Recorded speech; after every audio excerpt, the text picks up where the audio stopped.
forum, and really I've been looking forward.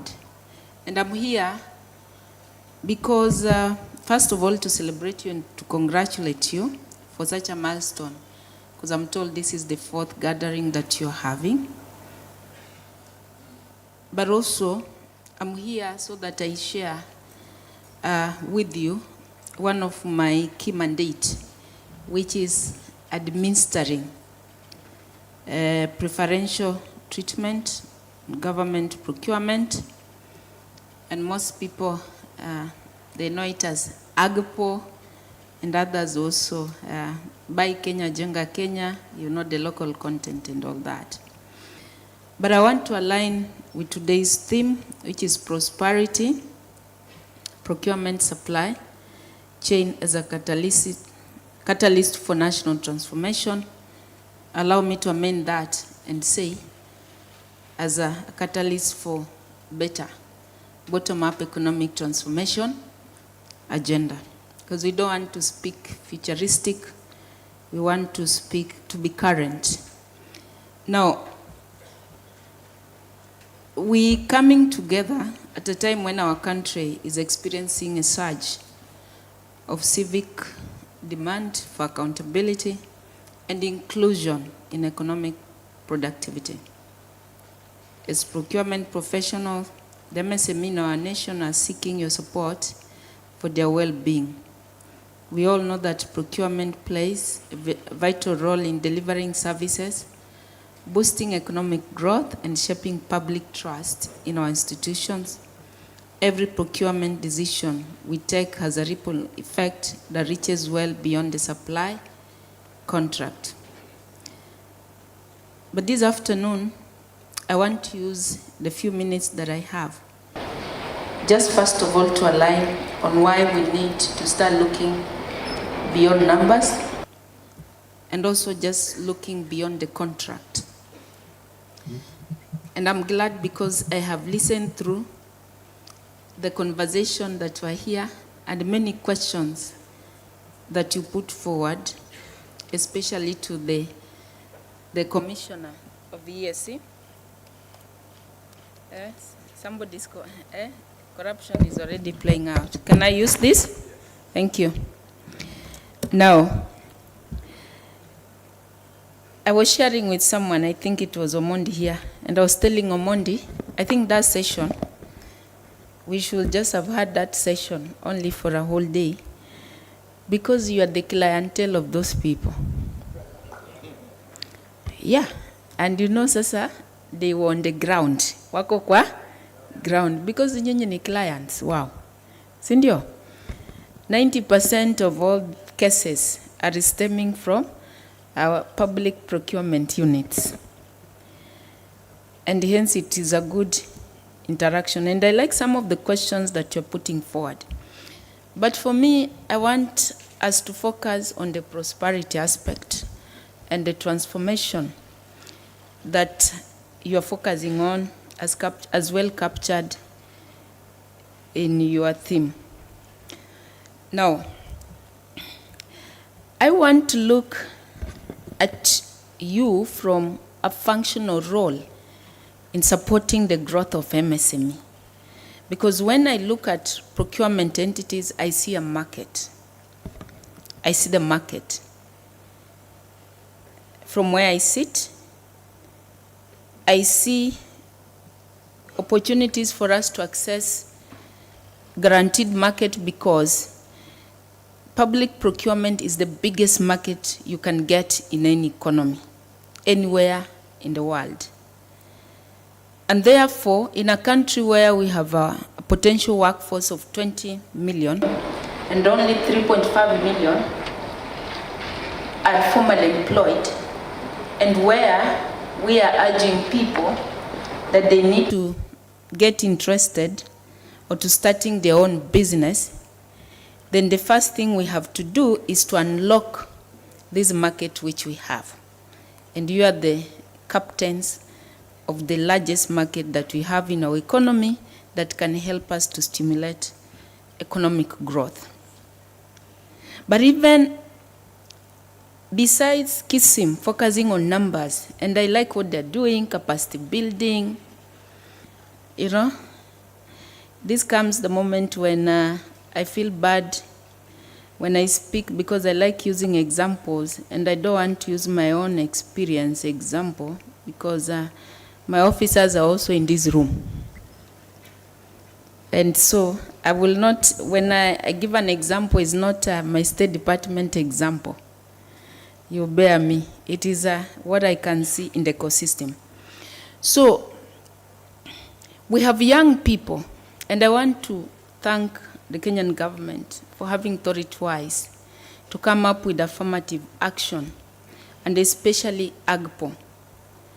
The AGPO policy in itself has showed the intent that we have in terms of promoting entrepreneurship, especially youth entrepreneurship, women entrepreneurship, and all persons with disability for inclusive growth.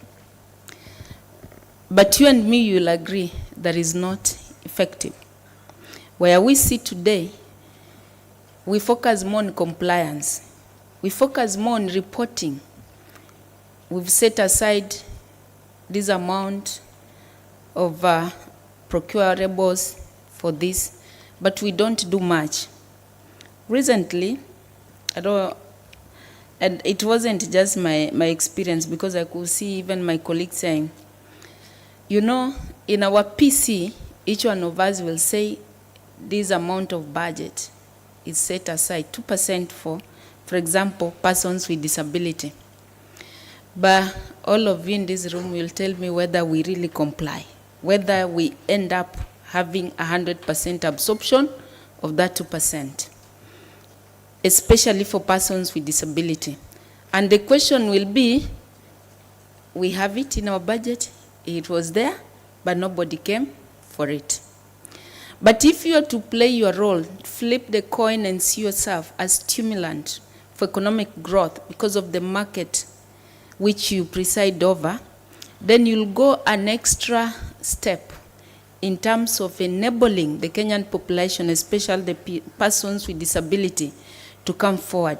So you have a role, not just in doing the system, the framework, the logistics, but you also have a role in enabling your client, and in this case, who are MSMEs, to access those opportunities. So several years down the line since we started implementing AGPO, if we see that there's nothing much, we're still having young people who cannot access those contracts, and we are not making it even easier for them, then there is a problem. And this problem, it is only you from your experience that can help us with proposal on how to solve it. When we were growing up, and I was telling Chair, the most lucrative profession that everybody wanted to join was to become a procurement, isn't it? And indeed, if you went to every village, if you see any good house, tambua huyo ni procurement, huyo ni supply. And it's not because of anything, Chair, it's because the nature has got a way of gifting certain profession. It's just a gifting system that happens. It's not, probably they don't even do business, but it's just a gifting system that also happens. So everybody wanted to be. But so people thought that if you're in the procurement, and it's the most busiest office, I can attest to it. My procurement officer is here, but his office is busier than mine. So we have scarce resources, opportunities, everybody coming there. So you need to help government. You need to help us to see these scarce resources. How do we share them across? Why we are saying this, we are not going to encourage our Kenyan population to do business if we cannot share access or rather those market opportunities. But CEO and the Chair, the biggest source of my development budget from my State Department comes from development partners. I don't know what you're doing also to really build the capacity of the supply chains and procurement in working out and managing the procurement from development partners, because it takes almost 3 years to start a project, and one of the reasons is the protracted procurement processes. So I don't know how we are going to help us, but I've seen that's one of the major gaps that we have. But then also, I will want to ask procurement officers to imagine an ecosystem. Imagine an ecosystem where you have suppliers and the CEO for CCIP, I don't know, CPS or something like that. Is it called CPS? CIPS. Talked about disruption of global supply chain. And who are these professionals that are supposed to help us now to manage those challenges that are coming from there? Who are these professionals that are supposed to inform government that how do we position our local suppliers to take advantage of the opportunities which are being created? Who are these professions that are supposed to help us to grow our value chains and help us position our value chain to the global map? What I'm saying, you just go beyond being the technical support, but the core technical that now governments needs you to be. I once upon a time applied for a tender. Yeah, before I joined government, of course, an AGPO tender for construction. Absolutely, you can go check before I joined government, because I have a master's in entrepreneurship development, so I went to exercise that also. And now this was about roads. This road, Kera Road. First of all, there's something called BQ. You are a young person, it's AGPO, you're a woman. You do not even know how to do those bill of quantities. You have no ideas. Then you came up with, you need to do those paperwork. Then you are carrying bundles and bundles, and you have to, every paper you have to initial, to PageNet, and you are carrying. By the way, where do you get time to go through all those bundles? I'm just asking. Do you really go through all those bundles? You go through them. That's why you ask for 20 days to do evaluation. No, but what I'm saying, you can imagine a young person, agency. You are telling agency, you are applying for a road, for a what? She or he does not even know how to PageNet. And every time I tried doing that, I was being locked out because either I have not PageNetted or I have not done that. So you just get locked out. But my question has been, in every state department, what are we doing as procurement officers to sensitize our client?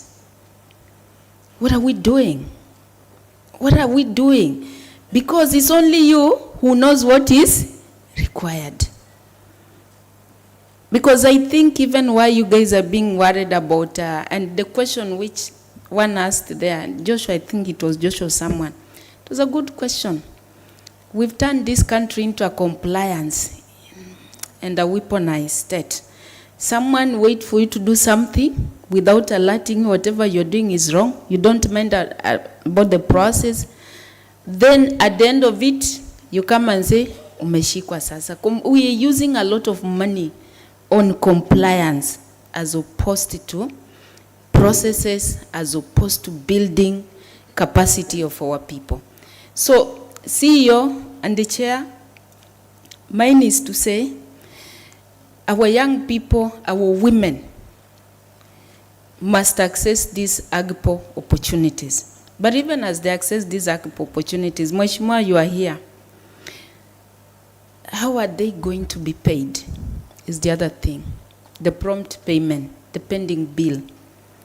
And I do not know if you people also have got a way of doing this. I saw a lady who asked this question that what happens when you say you don't have, that project was not part of your procurement plan?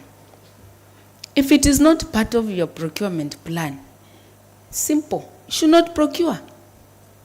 isn't it? You cannot procure if it's not part of your procurement plan. Unless if you get a supplementary and then you review your procurement plan. I think also we never do that. But even having said that, where pending bill begins to happen is also because of us who are in the procurement. And I will say that because of one thing, because National Treasury is here.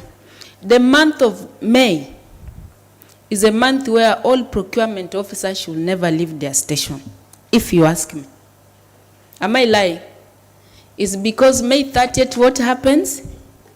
The commitment period closes. But it's the same month of May that Treasury organize workshops. Mheshimiwa, I'm telling you the truth. May, any procurement officer should not leave their station. You are free to leave these other months. But sadly enough, the month of May is where now Treasury organizes the workshop and people go outside there for 15 days like what happened recently. How are we going to commit? So how do you escape pending bill? So you'll go with an absorbed budget. Now, the month of June is the month that no accountant should leave their station. If you want to leave your station from January, wherever, I'm always saying you can leave. But month of May, for procurement, stay in your station. For accountant, stay in your station the month of June. But you know, our officers will come and say, Treasurer has said we need to go there, build capacity when you're supposed to be committing.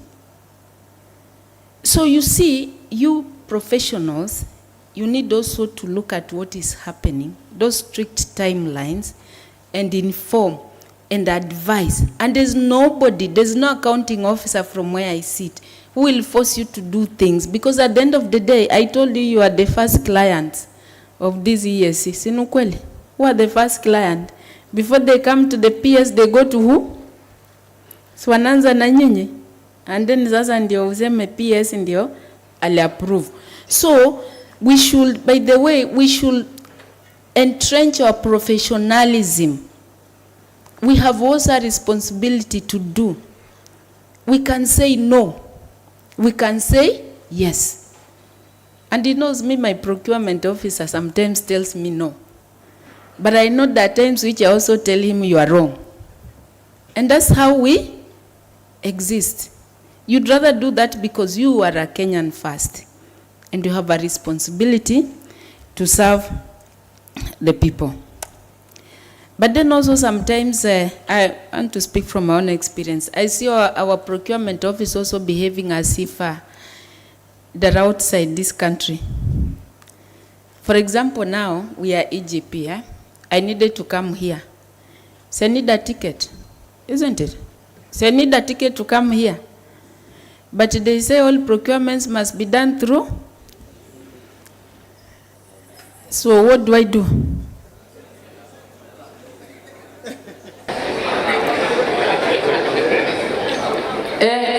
DG Wanjuki, what do I do? I stay home. Are you seeing?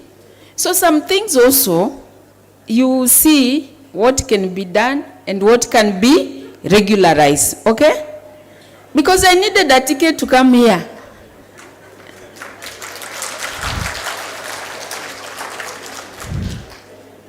And I hope the commissioner is here. He should have been here. I don't know where he is. Because he also needed a ticket. How did he get it? Commissioner Gola, how did you come here?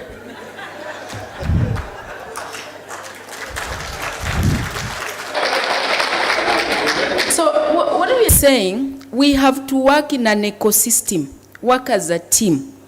But of course, not forgetting.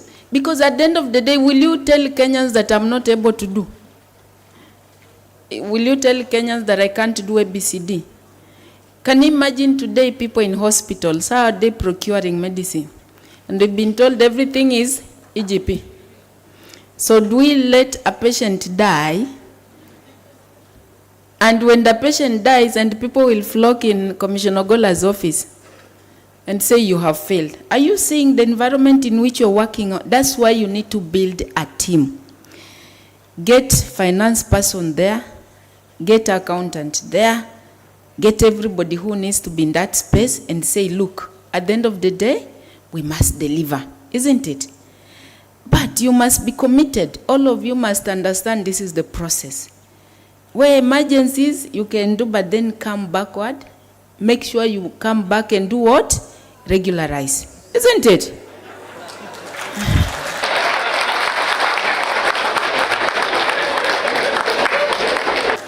Hello? Because, you know, from where I sit, honestly, from where I sit, things can be so tough, isn't it? Yeah. At the end of the day, we do this to offer services. And you see, if you delay to offer services, you have also failed people. Isn't it? But then lastly, I also have a problem with weaponization. We are so much weaponizing the process that we've caused a lot of fear. Isn't it? And I'm speaking from the bottom of the economic pyramid. Bottom up. We are causing the fear. And that's why service delivery is going down. When a report of our friend Auditor General comes out, I used to think in an audit process, going to Parliament is also a room for you to provide more information. But before the report is even tabled in Parliament, it's in the media. It's being persecuted where? In the media. Oh, scandal. Oh, you have stolen. Why are we weaponizing?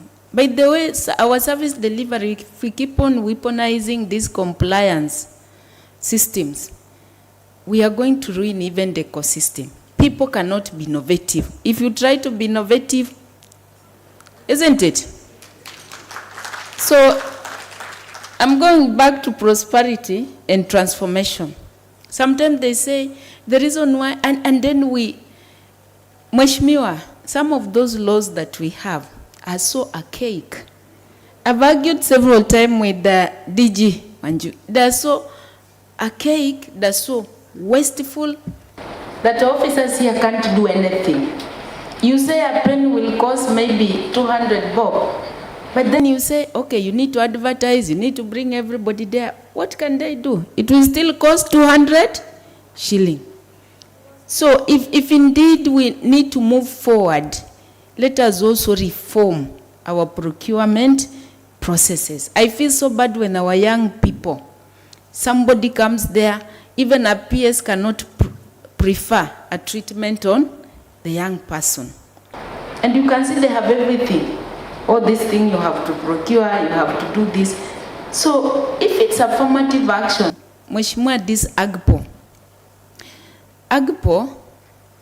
if we want to enforce AGPO, we need also to make it more attractive. And the first thing is spending bill. I'm proposing a very radical, proposal, Mheshimiwa. I hope when it comes to Parliament, you will help me prosecute it.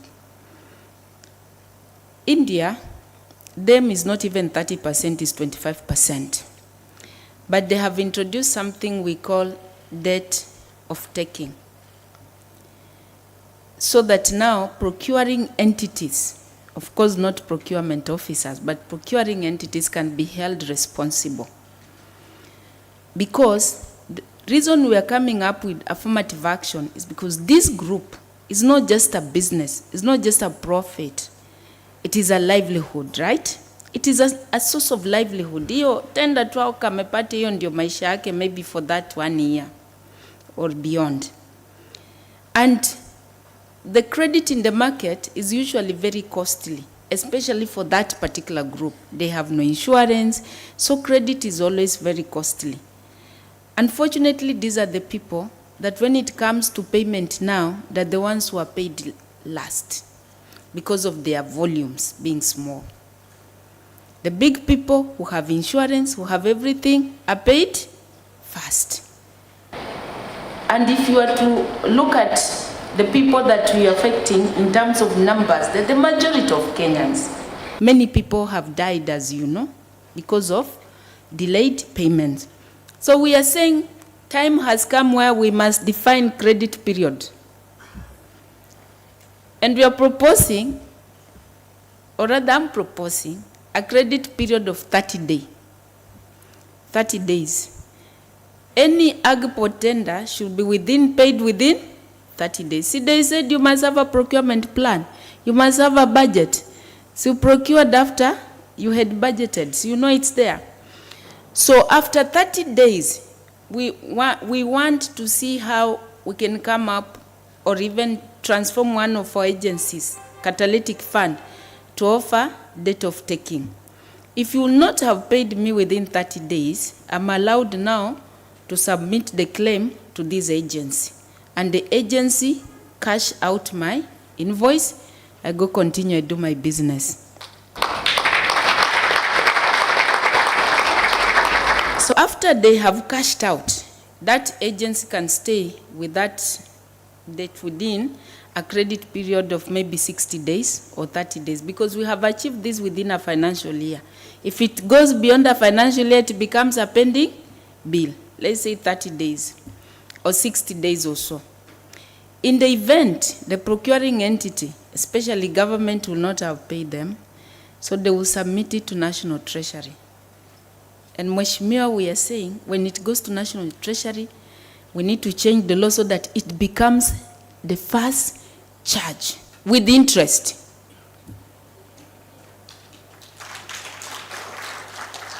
And at what point? At the point of releasing exchequer. If it is MSME, you release my recurrent minus. Because see, they are all now integrated in the EGP, isn't it? See, they have IFMIS. So you pay that business, that of taker, and then you release me, you release exchequer minus that. Maybe that will bring some discipline in the process.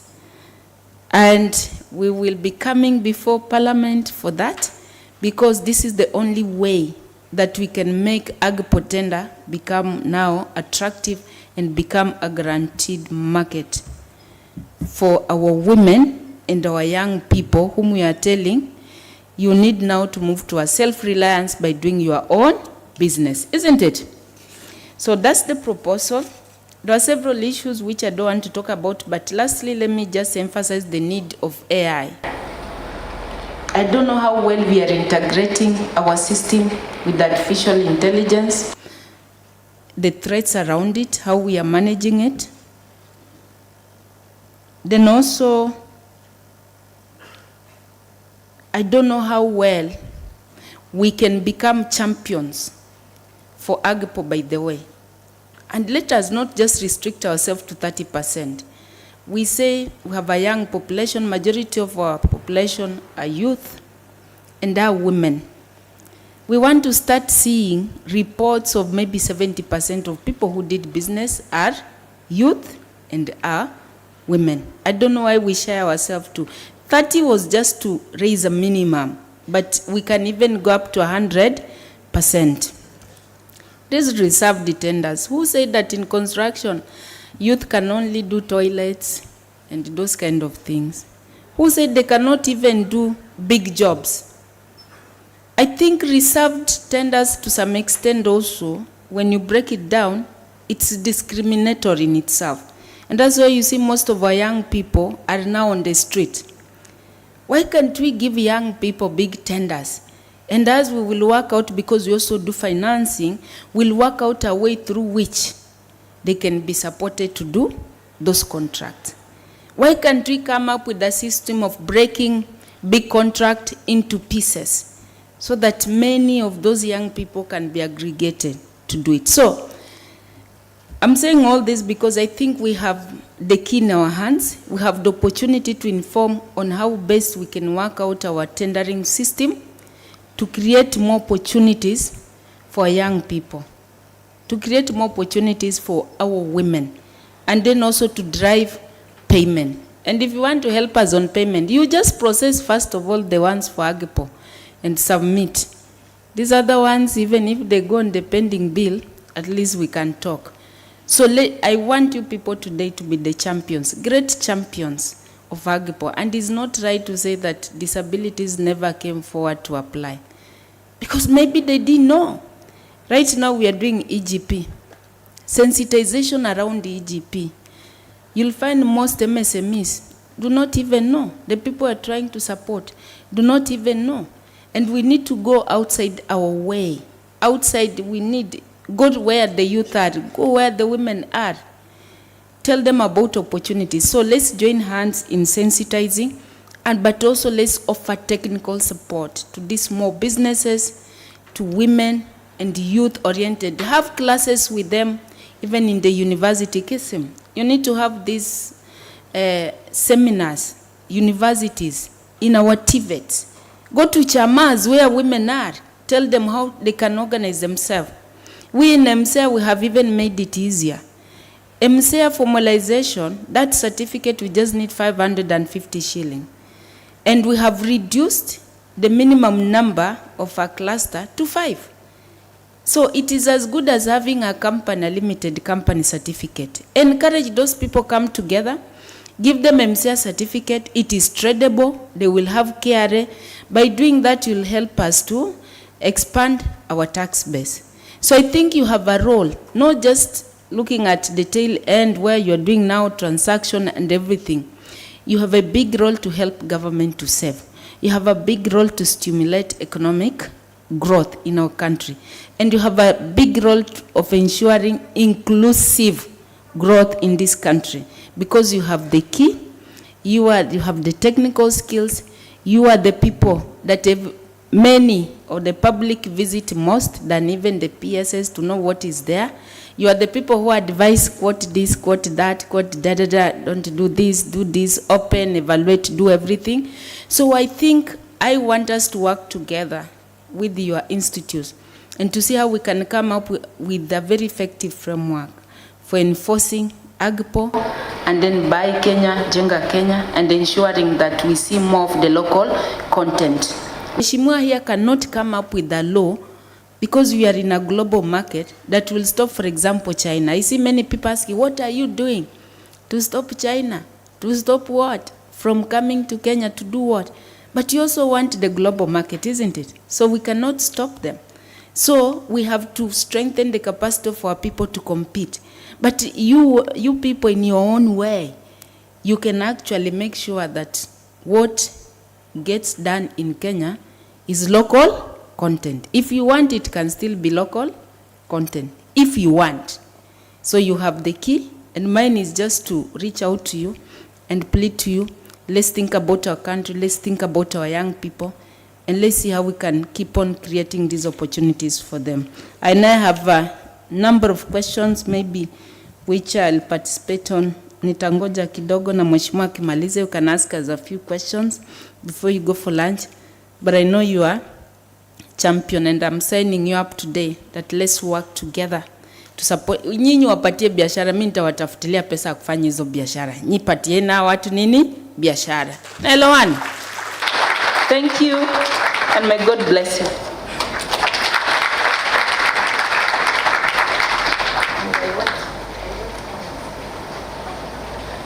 Yeah, you can just join in the panel straight away so that we'll be able to fill the questions immediately. I would like to invite our chairman to come on the stage and invite our peers. Then we'll be able to review the questions as we move forward.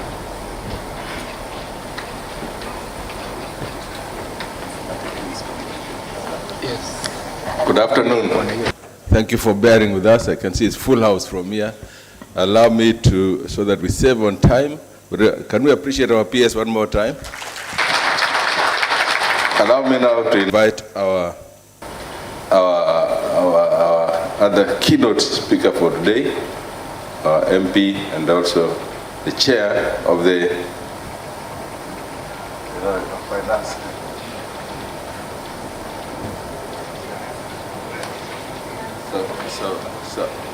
He'll be having a presentation. You know, I did not know that MPs also have presentations, you know. So it's very advanced MP. He's going to be having a presentation. Honorable Kimani Kurio is the chair of Finance and Planning Committee. That comes up there. As I also invite CM Jeremiah, who will also come and be the moderator for this session. Honorable MP is going to be our partner, and he's told me, Chairman, he will talk about himself. He's a brand on himself.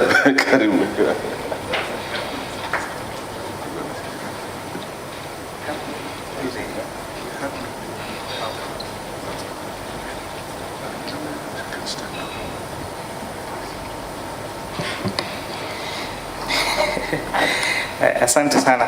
You know, distinguished guests, Madam Principal Secretary, procurement professionals, partners and governors, ladies and gentlemen. You know, the problem with speaking just before lunch, I must be very careful to not tire you so much, but I'm very elated for this invitation to speak to the heart of the economy of the Republic of Kenya. Distinguished ladies and gentlemen in this room. Listening to the conversation by the PS, I'm wondering whether, PS, you might find yourself into trouble when you go back to Nairobi because of your very intriguing thoughts about e-procurement, about AGPO. E-procurement is not something many people are happy about, including the majority in this room, for reasons all known to ourselves. However, I think it is a measure whose time has come, but as you said, laws are supposed to be made to make and ensure there is efficiency, not to ensure there is inefficiency. And as long as possible, we must make sure there is that efficiency. So it is my distinguished honor to speak to you today as the Kenya Institute of Suppliers Management, which is a gathering of men and women who keep the gears of our economy running. I was wondering, it being day 4 of your conference, whether we will have full house. But I was discussing with DG, my good friend Patrick Wanjoke, the DG for PPRA, and he told me the people in this room are used to staying up late to open tenders, so we should not be worried about attendance. Public procurement is not simply about buying goods and services. It is an instrument of national development. You'll be surprised that it accounts for over 30% of our national budget.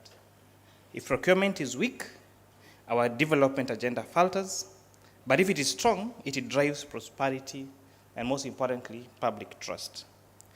As one Peter Daka said, efficiency is doing things right, but effectiveness is doing the right things. And in procurement, fortunately and unfortunately, you're expected to do both efficiency and effectiveness, but still make the process to be transparent, competitive, and value-driven. And I think those are some of the things that the PS was trying to speak to. You're supposed to ensure the process is effective and efficient, but still ensure the process is transparent, competitive, and value-driven. Na hapo ndio kizungumkuti iko. I was trying to find myself, you know, my background is accounting. So this is a new field to me, but considering now I oversight public procurement in the country, now I have had to learn what procurement is about. And I tried to take myself through the journey of procurement. Where did we start? Your profession did not start with acts of parliament. It has roots as old as civilization itself. In ancient Egypt, officials sourced limestone for pyramids and grain for armies, the first supply chain managers. In Mesopotamia, procurement agreements were carved in clay tablets, proof that even 5,000 years ago, there was concern about delivery timelines. The Middle Ages saw procurement in royal courts and merchant guilds. In the Industrial Revolution, it is what now brought procurement into formal offices. The World War II elevated it to a strategic logistical function. And then from the 1980s onwards, procurement shifted from being a transactional issue to being a strategic enabler of value, innovation, and stability. I'm trying to compare procurement, and accounting. And to infer to the peers, I'm told there are officers who must not leave their offices in May, and some that should never leave their offices in June. Procurement's journey is strikingly similar to that of accounting. Both began as record-keeping functions, became formalized during industry and trade expansion, and are now strategic professionals central to governance and corporate leadership. Where procurement safeguards value for money, accounting safeguards integrity for money. Together, they are two twin pillars of fiscal discipline. But what's the full cast of this? For you to think about procurement, you must think about the PFM law. And many a times, procurement professionals find themselves in the public eye for all the wrong reasons. A delayed project, an audit flag, and suddenly the entire profession is painted with how many brushes? One brush. But interestingly, procurement is only one link on the public finance management chain. There are other very essential players. One is yours truly, the legislature. We are the one who approve the budgets and the one who make the laws. The executive is the one who sets priorities and implement the projects. A treasury ensures the funds are mobilized and funds are released. Accounting officers, like the PS, hold the ultimate responsibility for spending. Then there's the suppliers and contractors delivering on quality and timelines. There is auditors and oversight bodies that ensure compliance and sanctioning wrongdoing. There's the public and the civil society. And as you know, we now have a very informed public who really question all our moves.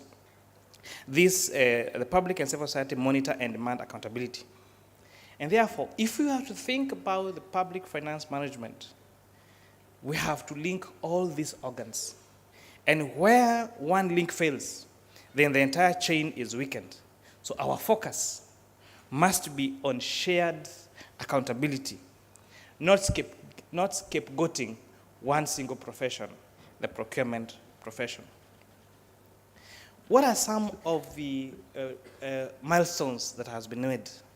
As you may recall, recently, His Excellency the President referred the conflict of interest bill back to Parliament with a memorandum. And this was highlighting gaps that needed tightening from definition of who family is, what undeclared asset is, to explicit recursive requirements and stronger ESG powers. Parliament has incorporated these revisions, and on July 30, 2025, the President assented into the Conflict of Interest Act of 2025. This act now consolidates conflict of interest provisions under one law, prohibits preferential influence in contracting, and that's why I was referring to PS, you might find yourself in trouble over this, restricts secondary employment and mandates recusal, compels wealth declarations for public officers, their spouses, and dependent children every 2 years, and empowers the ESC to pursue forfeiture of undeclared, unexplained assets. This act reinforces integrity in all arms of government, including procurement, by ensuring decisions are guided solely by public interest. But the question is, how well or how we implement this? I keep wondering. We have a case, one of my colleagues, Member of Parliament, has his firstborn son running against him in the next election in his constituency, in a different political party. Now I'm wondering, this conflict of interest, the son will be said, or will have to declare that his father is a member of Parliament when he's seeking a job or a tender in this conflict of interest, right? But the two of them don't see eye to eye.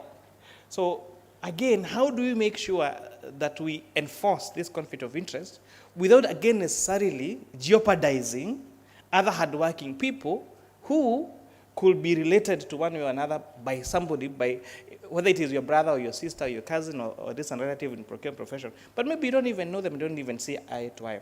So again, these are some of the provisions that we need to be careful on and close at home, make sure that they don't jeopardize, again, other deserving Kenyans just by mere a fact of association. I've been following your conversation, and most of the issues that you're raising have been addressed in a bill that I sponsored last year. It went through first, second, and third reading through the National Assembly, is now before the Senate. It's the Public Procurement Asset Disposal Amendment Bill of 2024.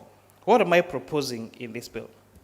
So I stand here not only as your guests, but as a sponsor of Public Procurement Amendment, Public Procurement and Asset Amendment Bill of 2024. The bill has passed through the National Assembly, is now before the Senate, and these are some of the things I'm proposing. That modernizing procurement processes through e-procurement, blockchain contract registers, and AI-powered supplier vetting. A question will be asked about some of the documents that are presented to you as procurement people, and you're given strict timelines. Some of those documents are 1,000 pages long, 2,000, 3,000, 4,000 pages long, right? Really, going through those pages one by one by one by one, there are chances that there may be an error. And when that error is done, you are held to account. So how do we make sure then we tap into blockchain technology and artificial intelligence, making sure that these documents are properly analyzed?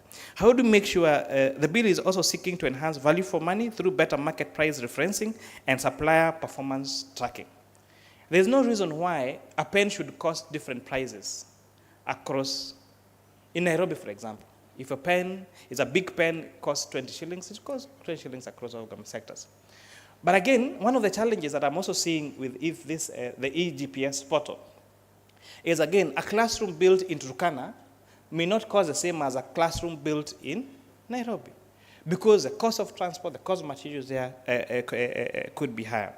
How do we, the bill is also seeking to strengthen local content provisions to give Kenyan SMEs a bigger share of public contracts. We're now making mandatory that products that can be locally generated are actually locally sourced and not sourced from foreigners or from foreign institutions. We are also, the bill is also seeking to embed ESG principles into procurement decisions and also tighten oversight and close corruption loopholes. This is not just a compliance document, it's a strategic economic tool to turn procurement into a driver of inclusive growth.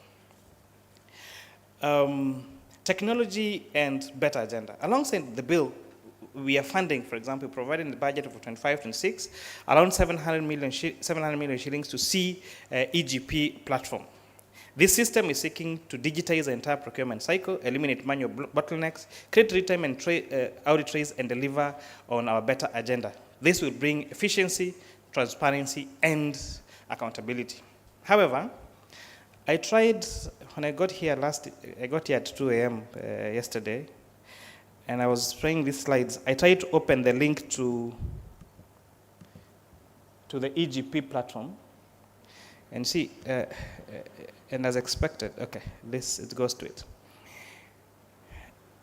The EGP platform, although it's a very good tool of e-procurement, it falls short of a good ICT system. There is still so much that needs to be done. When you check, for example, I tried now registering as a trader, and it kept getting error messages. And this is like at 2 a.m. in the morning. And I'm wondering, what about users who are using this system at 8 a.m. and 9 a.m. and midday, when every Kenyan now is onto this portal? So I urge the people that are designing this system, there is a way of enhancing, there is more technology that can be done to make sure that this system serves Kenyans better and does not become a bottleneck itself on ensuring service delivery. So our DG PPRA, hapo kuna kibarua ya kufanya. It's a good step, but it falls short, honestly, of what a good electric system, it falls short of what a good system is supposed to be.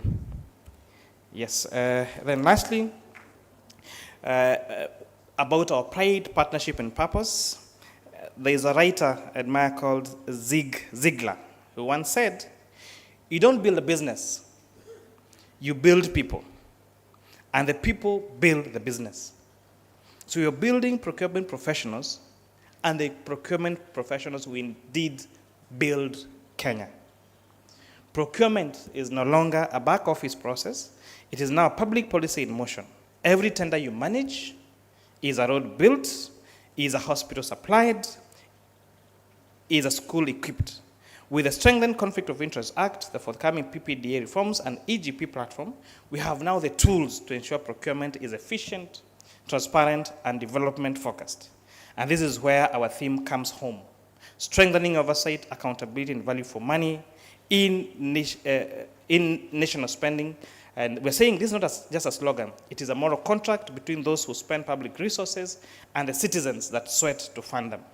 So my message to you today and to all the actors in the PFM chain is this: oversight without fear, accountability without excuses, spending without waste, because the measures of our success is not the billions that we allocate, but the real change that those billions bring to the life of Mwananchi.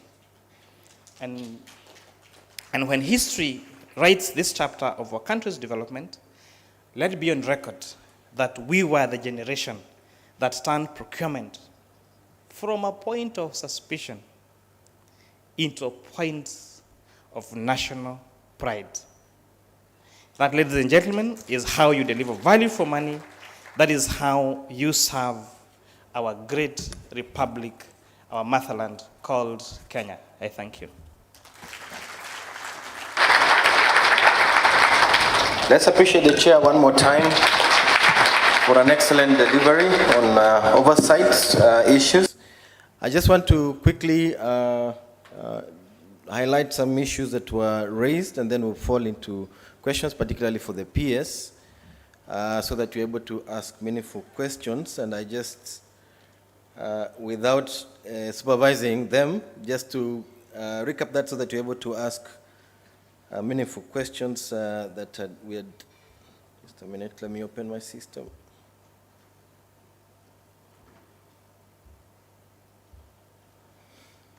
Yes, the PS was here, and she spoke about inclusion as an element for economic growth.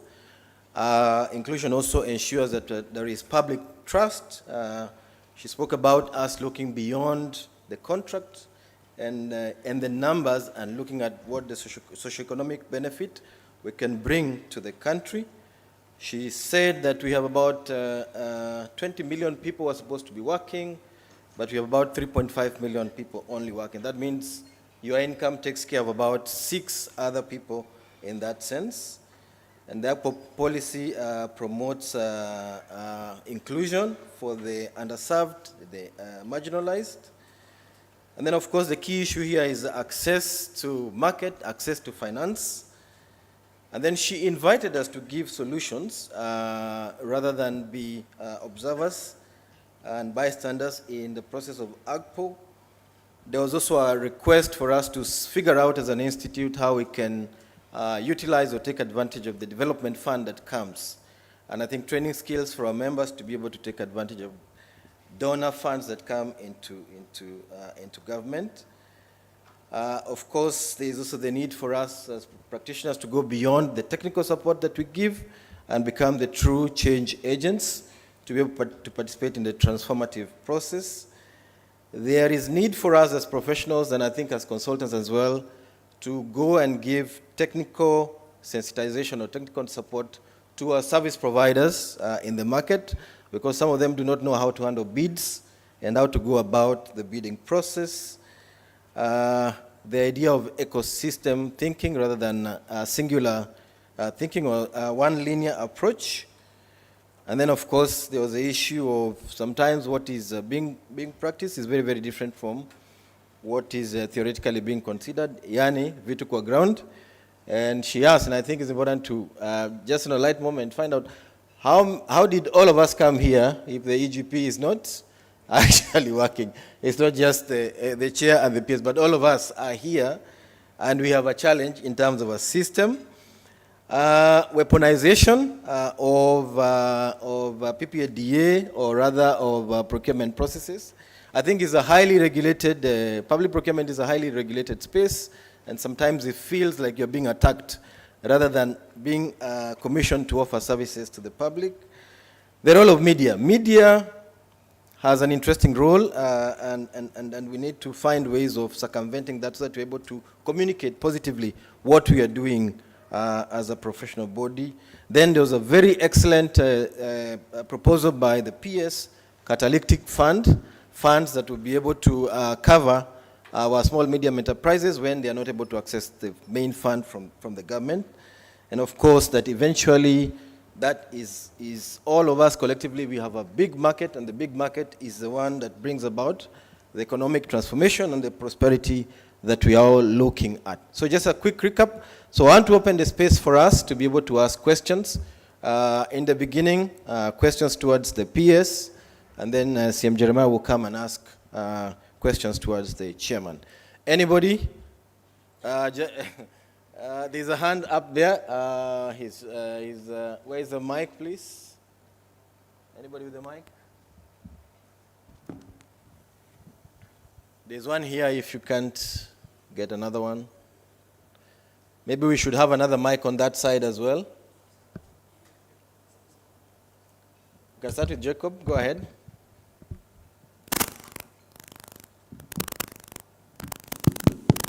Now it's working. Sorry. First and foremost, Moses, it's not Jacob. Sorry. It's Jeremiah. But anyway, my name is Jeremiah Yego, from the Supply Chain Department at CMA.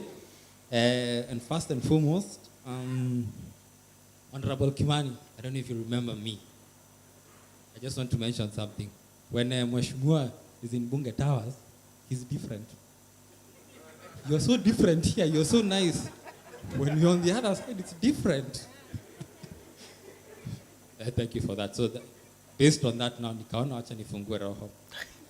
Now, I just have, I'm very impressed by Honorable Susan Mang'eni, how we haven't met. It's an honor to meet you. And first and foremost, I wish you were here in the morning. I gave a talk, you'd have been so proud. But anyway, that notwithstanding. And I'll tell you what I proposed on the issue of AGPO. I love the fact that you're here to defend the AGPO, because they are burning and willing to work. And that's why there's Mandamano day in, day out. But there's an avenue. And I saw that avenue in EGP. In the morning, I stated that I had my misgivings on EGP, but it has a positive side. The rollout is maybe where we have an issue. And we can change our course on how we work with the AGPO team to make this fruitful. Now, going back to the solution, mine is not a question, mine is to provide a solution. So Honorable Susan, I would suggest, you see, for the AGPO team, they are the ones actually who know how to manage this EGP. I was telling my peers here, at the authority, that is at CMA, the people who actually helped me or managed to help me develop that budget before it's approved by National Treasury was an AGPO team. They understand this system so well, and they are very fast at adopting it. Now, what happens when you engage the AGPO? Those jobs we are looking for the AGPO team of the people under 35. Fortunately, I was in that group until recently when I dropped. But anyway, the thing is, they are the ones who can make this thing fruitful. And when they realize it's to their benefit, they are more than willing to pursue it. So you can talk to our DG and all the other stakeholders here and ask them and plead with them that for this initiative to be driven, please engage the AGPO. They understand systems. They talk another language I don't understand. But they understand. They are very, very smart. And they will run with it. So that is the avenue. I was proposing that when we are rolling out the EGP system, see how we can engage them. Let them be the ones to be trained. You also mentioned something which is very key. When they are tendering, you'd be surprised. By the way, they know, I'm glad that you mentioned that the tenders are very voluminous. Jeremiah, 1 minute. Okay, they're very voluminous, but with the EGP system, it becomes a touch of a button, and that is where they will be successful. I know this initiative is also driven towards saving on cost. I think it will be saved about 0.9% of the GDP if we embrace EGP. So initially we resisted, but now we are for it. And with that, I submit. Thank you very much. Thank you very much, Jeremiah. Beatrice?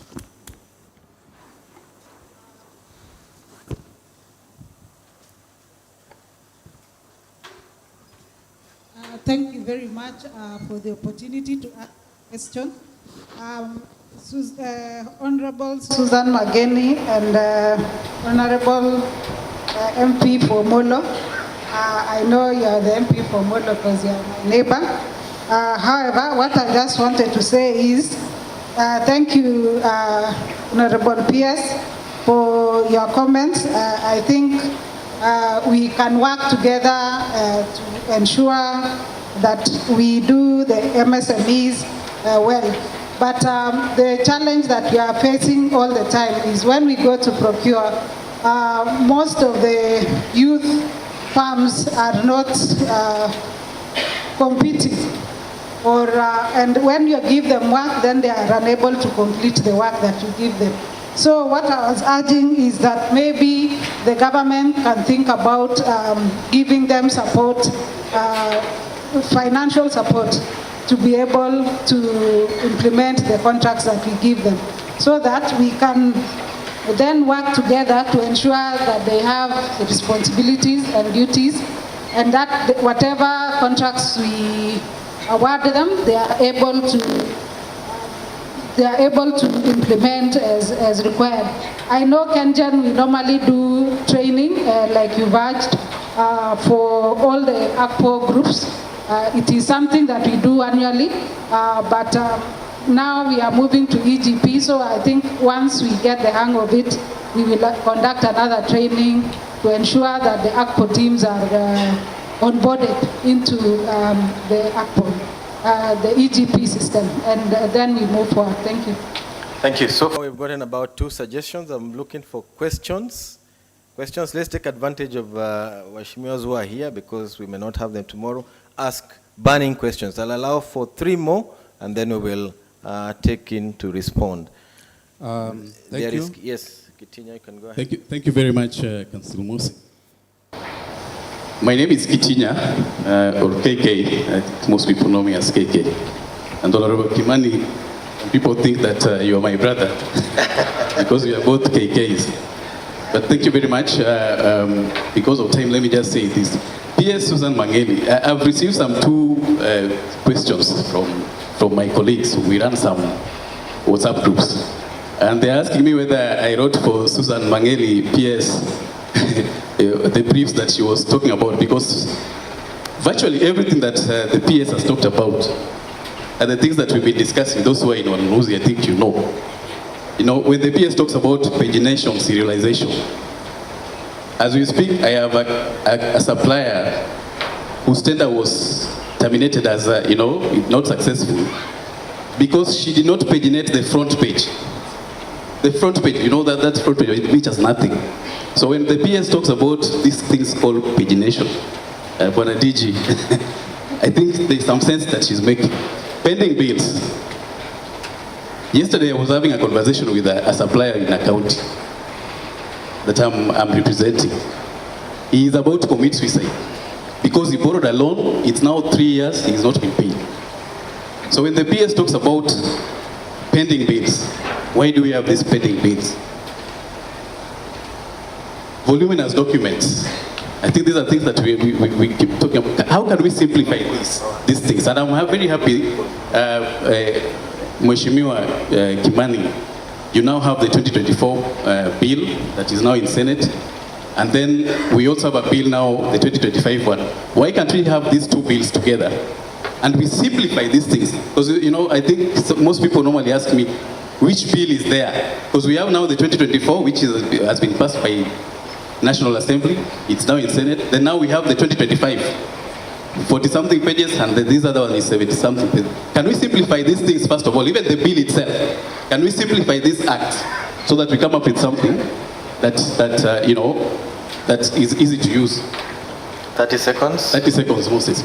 And then, okay, now that I'll not ask Honorable Kimani something. Honorable Kimani, you talked about supply chain or procurement people are like twins to accountants. And I'm looking at the number of accountants in boards. Can you please is it possible to bring also the supply chain professionals to be in some of these boards? I think we only have 2 or 3 boards here. Mheshimiwa, please, if possible. Moses, let me just stop there. Thank you very much. There was someone who had raised their hand on that side. Yes, William, I think it's you. Thank you very much. My name is David Basweti from Kisii University. Have 2 questions to ask. One is to the PS. This is in regard to the issue of AGPO. That she did mention that AGPO, the issue is about pending bills. It is not only that, but there is this challenge in which we incur or encounter regarding wrong people benefiting from those tenders? You realize that maybe the husband to the lady or the wife can register the company in the lady's name, and at the end of the day, even in the account, it is the lady who is registered. But this lady is not benefiting from the money that you're giving those tenders to.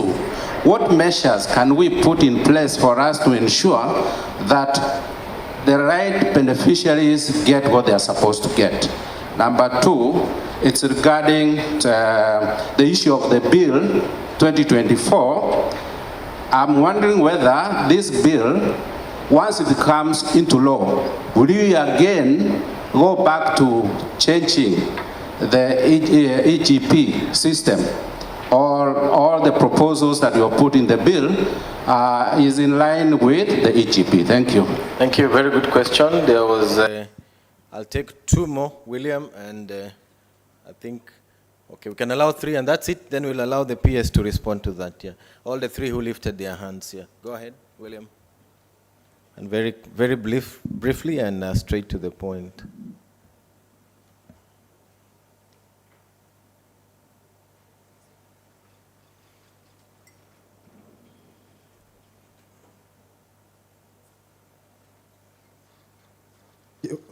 Thank you. First, Mheshimiwa, Honorable KK, congratulations on such a very great presentation. How you've been able to do that with all the work that you have is really just very amazing. My question, and I think I'm just following up on something that I had made a comment on, the issue of the AGPO. Because it's meant to target, the special groups. But there is a lot of, a lot of manipulation, especially from big companies just transferring the shares. So a company has been operating since 1990. Very huge turnovers, but they just change the shares in their special groups. And what happens is that company becomes like a giant within the special group.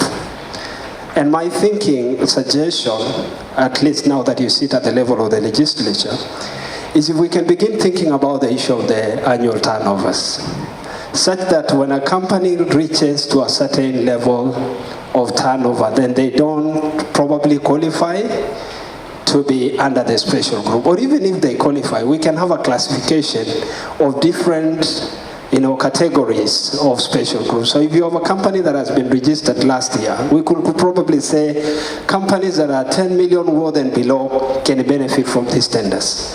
If you're beyond a certain level of turnover within the year, then you can benefit. So that we can be able to manage that, because there are huge companies that have really become like giants within the special group and depleting and taking away all the benefits of the other members that are within that special group. I think that's something that is very fundamental. The other issue is the issue of the local companies. I know we have the restriction now that you're dealing with probably roads 1 billion and below should be Kenyan, if funded by GOK.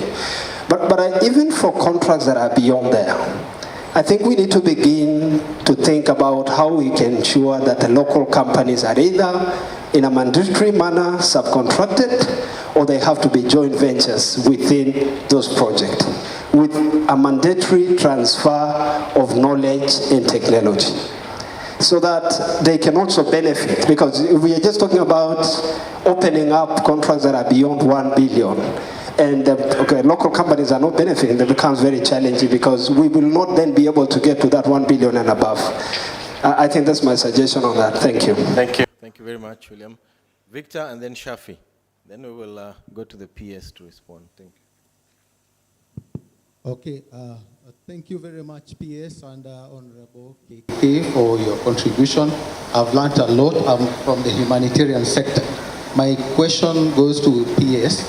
You talked about how people need to be locked up in a room in May, and also others to be locked up in a room in June.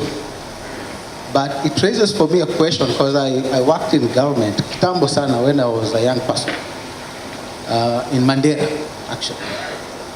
And what will happen at the end of the financial year is people scrambling to keep money within the departments so that it doesn't go back to treasury.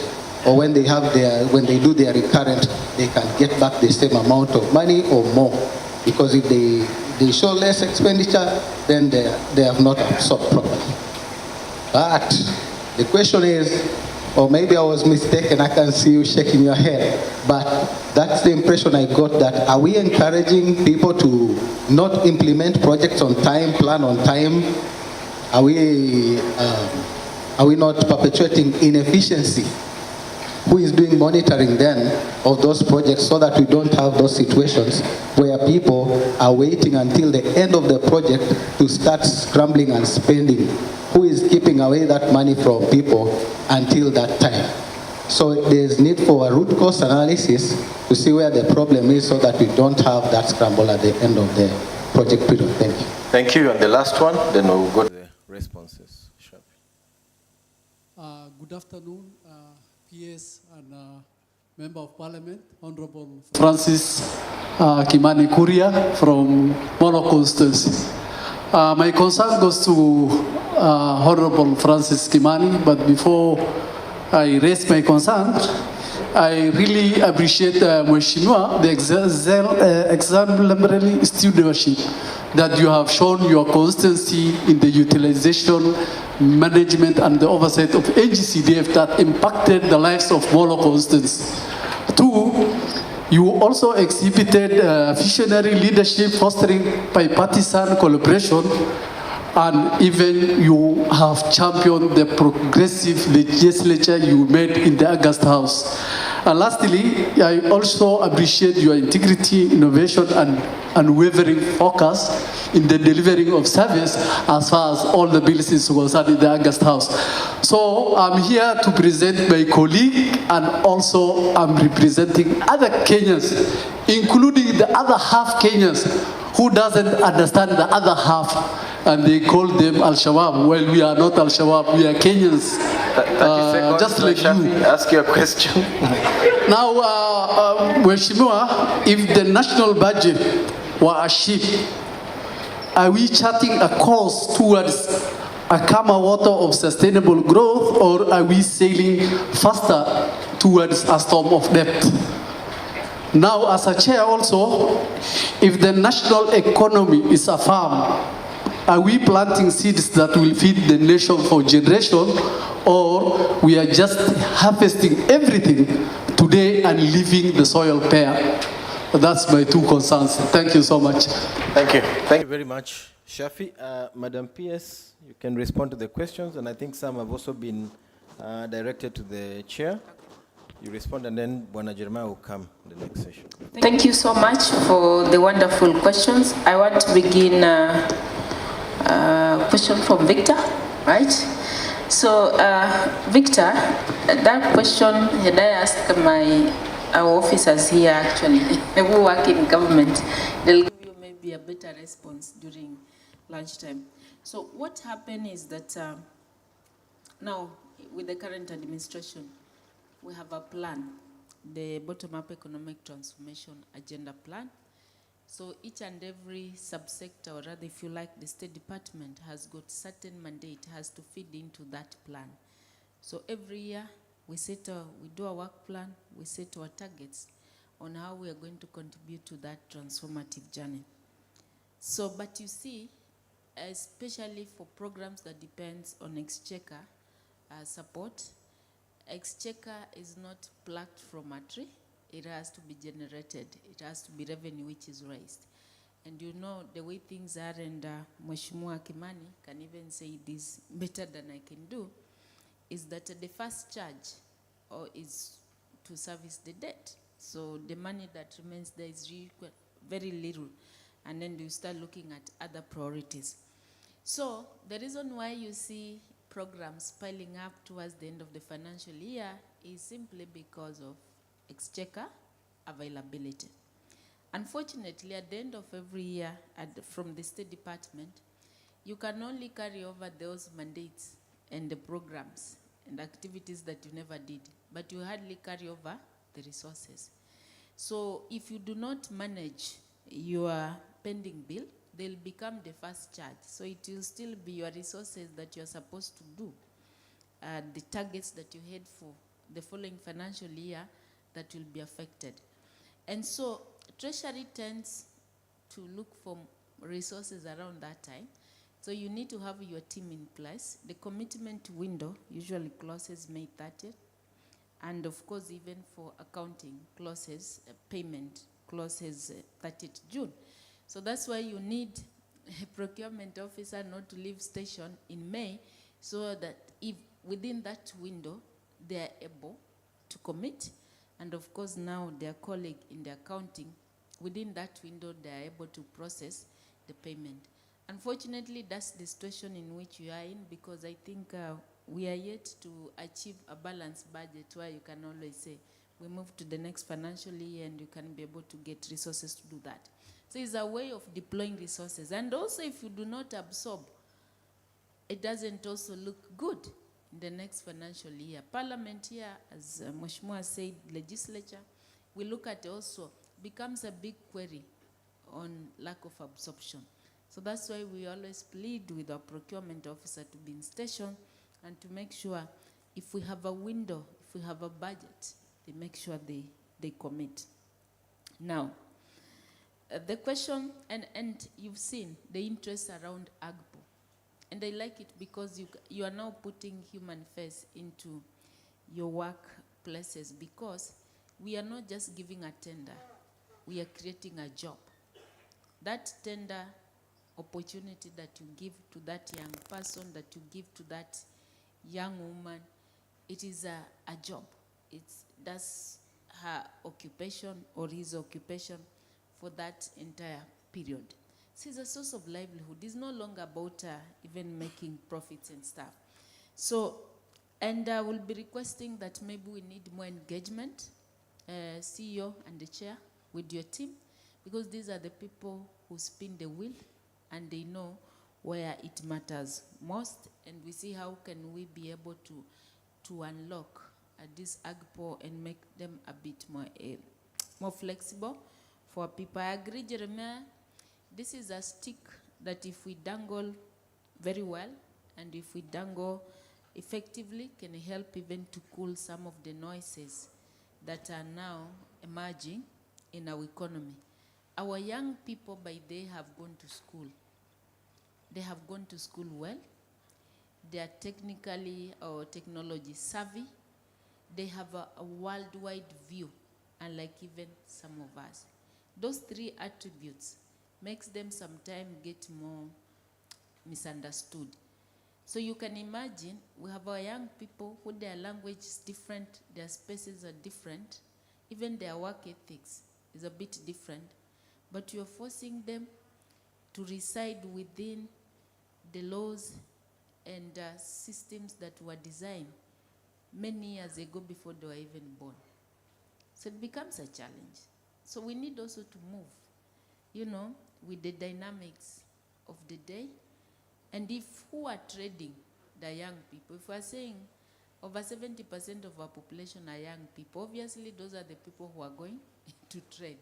Nobody, those who are inexperienced. And there was a time there was this conversation of ring-fencing certain sectors, certain procurables. For example, when it comes to ICT, I thought the newer the farm, the more quality, you know, the better it should be. Because those are now new ideas that people are looking for. Unfortunately, we have very good people outside there, or young people. They come up with good ideas. For example, EGP. If we come up with, let's say, like something like a competition on how that system can be done, and you just ask young people to do it outside our procurement procedures, you'll be shocked. You'll be shocked how well, you know, you'll receive your value for money. But you see, because of the way our laws are, cannot even encourage innovation.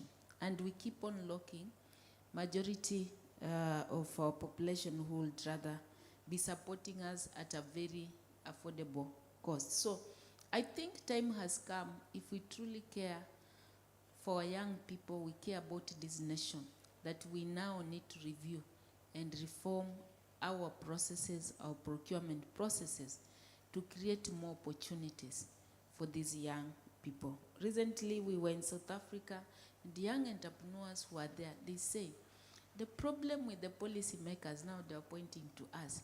You think we understand your language. You want us to struggle to understand your language, your processes. You have refused to come to where we are and understand our language. Are you seeing that? So I think this is a challenge, and this is the reality that we need to do. So we need to sit together and even look at this whole AGPO process. And as I find out, because most of my questions were around AGPO, we need to be a bit more intentional. If we say that we need our young people to do business, then we must be deliberate at connecting them to the market and enabling them to access that market. Now, when South Sudan started building up after, they got independence from the larger Sudan, they decided to be a bit intentional with their local population. And one of the things they did, they say, many of our citizens have been outside there because of the years of war. We need them to resettle. But they need money. They need resources to resettle. You cannot resettle without anything. They had massive opportunities. They had countries who are bringing in aid, for example, food, maize, rice to support them. But then they say, if we allow people from outside those companies to bring in, how will money circulate in our economy? How will people resettle back? So what they did, they became intentional. They came up with a system. Interestingly, it was Kenya government has to send people actually who went there to support the South Sudan to come up with those systems. So they just arranged themselves and say, you come in a group of about 10, 20, and then we help you, we give you the tender, and you could only access up to this much, and then we facilitate you to subcontract to the larger company, which is coming from outside South Sudan. And then they presided over the pricing mechanism and say, a sack of maize, 90 kg, this is how much it should cost, so that at least you make something. That something is what now helped most locals now to settle. I remember there was a time you experienced a lot of boom. There was a boom in maize supply in South Sudan. And South Sudanese, because they were accessing, it was a deliberate decision that government made. To aid you, instead of giving you freebies, you'd rather be involved in something. And then you resettle back and you pick it up from there. I'm thinking, some of us who are consultants, many times we have, when we do, especially after the inception phase, you go there, then you can access even up to 10%. We access 10% to do mobilization, isn't it? Isn't it? So if you want to be intentional about our young people, we know they're unemployed, they're going to the street. Why can't we also come up with a system where, at least if you're a first-time tenderer and you're a young person, we can also, the procuring entity, once you've gone through the process, she'll give you at least an access of 30% so that you supply. And then with that guarantee of 30%, it means if you go to a bank, they can actually now support you to deliver. If you are doing it in consultants field, if you are giving it to larger companies, these big-time contractors, you give them, why can't you also be kind and give it to our young people, especially the first-time tenders, so that they gain that experience to do it? I think, and this is not outside our consideration, because remember, we need to keep them busy. These are people who have to be felt. They want to be busy. They want to make money. They're not even interested in so many things. It's about economic engagement. And if we do not find a space and enable them to engage, they will engage elsewhere in ways through which we will not love. So I think Mheshimiwa, time has come where we need to relook at our whole system of procurement, because that's where we have a low-hanging fruits that can enable us keep most of our young people economically engaged and do something. So I'll be reaching out to you, especially the procurement and the team that is here, working closely with CEO. I think I had mentioned this to CEO, that in this financial year we must come up with a framework, even if it means changing our laws here and there. I think Mheshimiwa here, like you have been praised, I thought that that is your constituent. Only, you know, you nowadays, after the Gen Z thing, you hardly get people really acknowledging the positive work that most of our leaders do. Actually, they're doing a lot. And I must also say, congratulations. Basweti, I agree. Agpo has also been abused, and abused so badly. So people come to my office sometimes, of course I can't mention who, and they say, Madam, ile tenda, unajua hata niko na Agpo. And someone who is saying an Agpo is a man, and is not a young man. Niko na Agpo. Amuliza, are you a youth? Of course you could say he's not a youth. Apana, mimi niko na ile ya mama.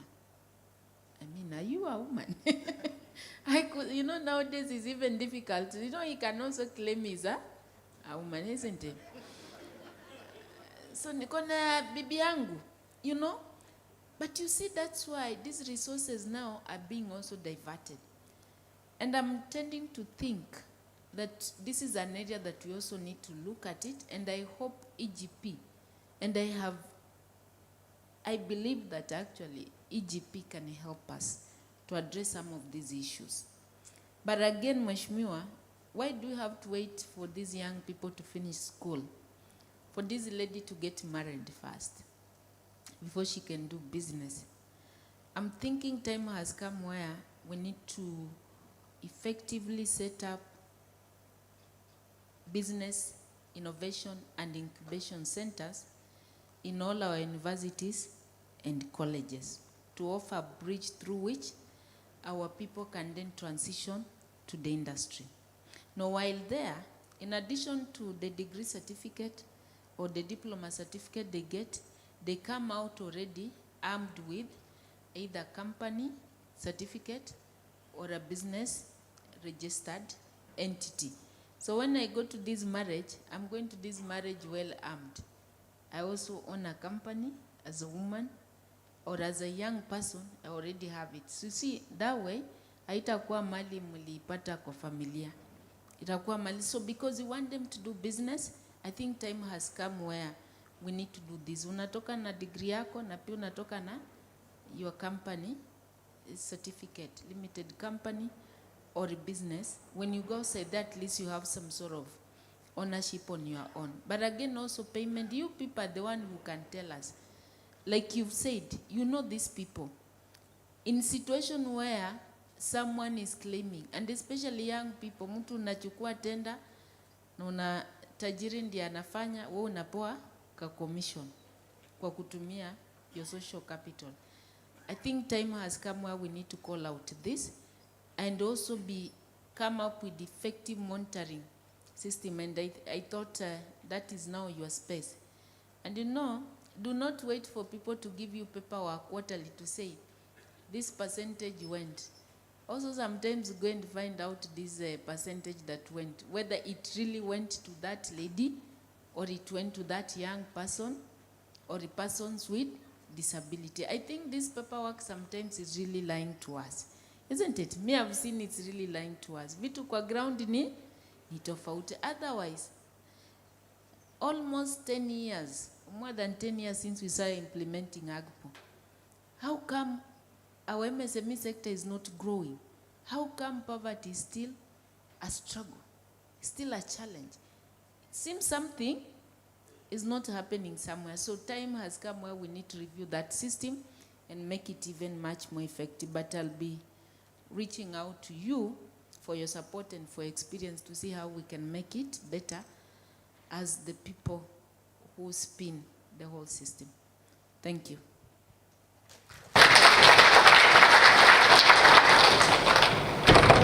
Questions? You can answer me. Repeats.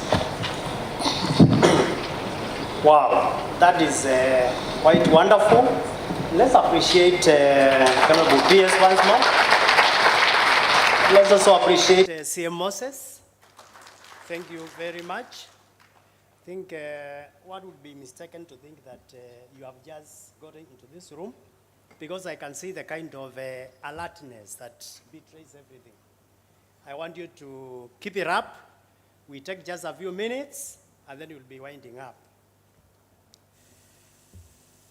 The Honorable CPAKK is really our partner, because he has been able to lay bare the whole framework that his committee is working on to be able now to make our procurement process better and friendlier. But we want to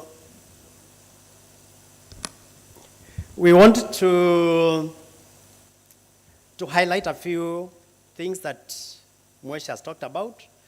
One being that procurement is not just a technical process, but it's one of the most visible and consequential expressions of how public resources are managed. And the stakes are so high, and this is because we have to account for every spend that is meant to deliver maximum benefit and value to the citizenry. And the session was able to focus on three very critical aspects that are very interconnected. This is the issue around the oversight, accountability, and the value for money. And by so doing, he also emphasized on the kind of synergy that we should be able to tap when we look at the accountant and the procurement person. And he was able to really emphasize on the value for money that should be viewed through the lens of the evolving procurement bill. So this is a moment where legislative reforms meet the operational reality, and where the voices of the practitioners and the policymakers must come together. The oversight issue, which is so critical, ensures that procurement processes follow the law or the due process and uphold the principles of fairness and transparency. He also went further to demonstrate that the accountability will always demand that decisions can be explained and defended, and that we should have consequences tied against the misuse or mismanagement of resources.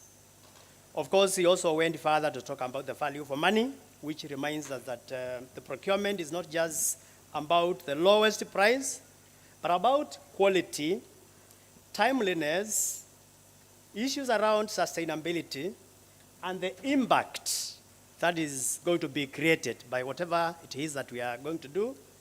But he also talked about ensuring that we look for what we call the lowest evaluated, so that that is able to look at globally all those many issues. So the upcoming and the ongoing reforms in the procurement bill will shape how these principles are embedded in the whole practice. And this creates both opportunities and challenges. You heard when he was talking about our NGP and the few issues that are causing some bottlenecks, and that is not in tandem with the kind of efficiencies that we are crying for. But we are very happy that the system is being improved as it is being implemented. And we have also noted that these kind of reforms should not slow down processes with respect to service delivery, but rather enhance it. So in this discussion, we will be looking at issues around the key provisions in the procurement bill that aims to strengthen the oversight and accountability, how to balance the robust controls without necessarily creating any bottleneck. And we'll also be looking at the practical strategies for embedding value for money principles at every stage of the whole procurement cycle.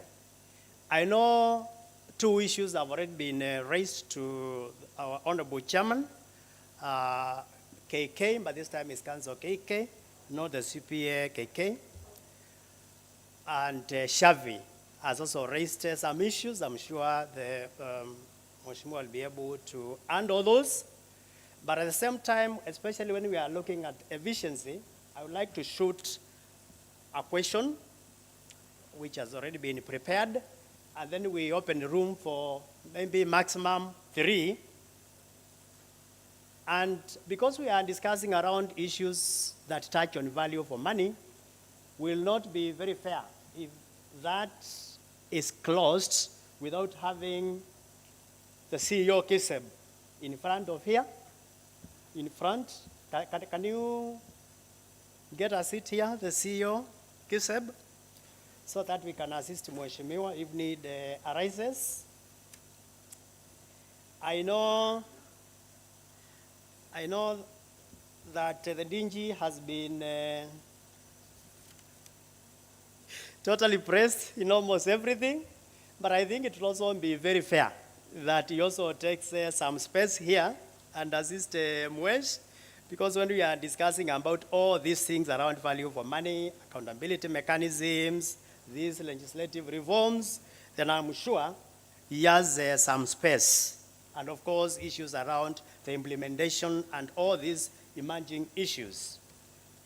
So please, Tinji, don't feel that exhausted. I understand that there is one principle in management that says if you want your job done, give it to the busiest person. That is the person who knows the strategy. So Mwesh, how does the proposed procurement bill strengthen institutional oversight in public spending? That is a summary around the oversight and the governance. On accountability, and in your view, because you are a very refined accountant, what balance should be struck between oversight and the operational efficiency, as we also avoid the bureaucratic delays? And then we'll give 3 chances to our HOPs to shoot those very pressing questions. Do we start here? Yes, number 1. So I will request, for the purpose of the panelists, make sure that you mention your name, the institution that you work for, and then you raise the question. Wamidi? Asante sana Mhesh. The bill you mentioned on public procurement under section 139A is talking about prompt payment. That accounting officers should promptly pay suppliers, because that has been the cause of this called the pending bill. In some few days earlier, I was saying that we have proposed to amend the PFMA Act, because the issues of payment and cash flow management is not in the PPADA, it is in PFMA with accountants and finance people. So, my name is Joshua. I'm a HOP and also a training consultant with the KISIM and others. I'm based in Kigali, Rwanda, East Africa Community. That's where I work. I also sit in the Audit Committee of National Treasury, and we have made that proposal that no procurement contract should be signed without the actual money exchequer in the bank? Because procurement is based on paper budget, not the actual money. What do you think about that? And then we have also proposed in the same PFMA that no new contract of a project should be signed if the accounting officer has got pending bids of already completed contracts. Yeah? So, Brother, maybe please yes. summarize. Yes. And then under section 157, MHESH, preferential procurement master law, it is using the word may, and we are proposing shall, so that that preferential procurement master law should be compulsory by the minister to publish, so that the 40% buy Kenya, build Kenya can be strengthened. And then finally, section 157(3) of the same bill talks about removing the appeal periods for procurement and follow Civil Proceedings Act. And we are opposed to that because we are saying they should even be shortened because matters of public procurement is matters of public interest. What do you think about those amendments in the bill you mentioned? Thank you. Thank you very much, Mithi. I can see my brother behind there, and I'm also wondering what is happening to the other gender, because these issues are about everybody in-house. Please mention your name. Good afternoon. My name is Okumu Otieno. I'm the head of procurement at Special Economic Zones Authority. I'm concerned, Mheshimiwa, with the over legislation of public procurement in this country, whereby we have several bills. Of course, perhaps the perception is we are trying to improve the process. But within that improvement in quotes, you find that we are bringing in administrative issues and they are criminalized. When that happens, you fail even to put a full stop in a document, EACC is with you. So my request is, as we make these laws, as we consider them in Parliament, we consider administrative things to be removed from the bills so that we have laws which are progressive, laws which are not punitive to the practitioners. Because as it is right now, it is only this profession which, from A to Z, everything is stipulated in the Act. We have no room even to think, as much as Madam PS is telling us to be flexible. Everything is printed black and white. Do this. If you don't do this, it is a criminal offense. Thank you. Thank you very much, Okumu. Mwesh, I want to read this question from our legal mind in the house, who also happens to be a supply chain practitioner. The bill proposes to remove the 45 days period for High Court and Court appeal to make judgments on procurement matters. Would this proposal lead to substantial delays in procurement review cases in court? Thank you very much. This side, I will propose that if it's possible, we have a question from the other gender. Yes. Thank you very much. We have been fighting for equality.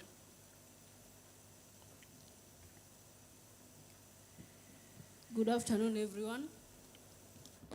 My name is Regina Nyamuranjoki, the procurement officer, Murang'a Teachers College. So my question is to all of you. Everyone is telling us that you cannot stop the systems just because EGP is not working, but no one seems to tell us what the solution is. So you're all saying, hamtakosa kupea watoto chakula, sababu hamna system, but no one wants to come out with the solution of saying status quo remains. What are we supposed to do? In addition to my questions, I also had this one. Why are you afraid of telling the people who have rolled out the system that it's not working? What is the worst that could happen? That one is from Mwesh. Thank you very much, Joki. I think that's quite mouthful, and the panelists accompanying Mwesh will also chip in. Yes, while you are away, CEO Kiseb, we called you name that you assist. Karibu sana. So Mwesh, please. Thank you very much. I will try to respond to the matters raised, not necessarily to specific questions, but to the subject matters involved. I think to the last question on the solution, what usually happens every time there's a rollout of a new system, there is a tendency to reject it, obviously, because we like what we are used to. But as I did highlight in my keynote address, I did mention that I also find the subject needs a lot of improvement. The portal needs a lot of improvement. However, that does not mean that you should stop the entire system. On what should be done, now that you need tickets to get to Mombasa and the AGPS may not have been included on your system, I think the DG, that question is best placed to the DG. However, on several things, the rush to spend that has been happening towards the tail end of the financial year. And by this PS, I disagree with you. We do not need to have accounting officers, accountants in May in the office, and procurement officers in May in the office, and accountants in June. If we do our budgeting properly, and especially if we do not overstate our expected revenues, then the cash flows will flow in place. And most importantly, there's a key reform in a bill that I sponsored last year, the PFM Now Act, that mandates us to migrate from cash accounting to accrual accounting. That means even if something is not procured by the end of the financial year, we should get away from where pesa ya kwamba inarudishwa. The process should continue. We should get away from the practice of folding our country at the end of the financial year, and especially at the end of an election cycle. That should really come to an end. The country of Kenya should operate as a going concern, whether it is January or July or December, things flow, and I believe that now the change from cash to accrual accounting, once now it is fully rolled out in all ministries and said department, that will provide a change to that. Jeremiah did raise a question. He said when he met me at Bunge Towers, I seemed to be a different person, and today I am nice. And I refer you to something I said towards the tail end: oversight without fear, accountability without excuses. So when you find me, Jeremiah, on the other side, you're not prepared, be sure I will send you away like I did last time. But nowadays you're coming prepared, so we're not having trouble with you. On the issue of AGPO and the matters raised on abuse, my bill before the Senate is proposing strict penalties on abuses on AGPO, and including even the one on procurement of foreign bodies. Specifically, Clause 11 is seeking to amend Section 53 of the Principal Act by inserting the following new subsections. Any procurement of up to 1 billion shillings will be about to a local firm. A foreign firm shall be eligible to procurement of contracts of more than 1 billion shillings where the foreign firm has entered a joint venture procurement with a local firm for not less than 30% of the value of the procurement.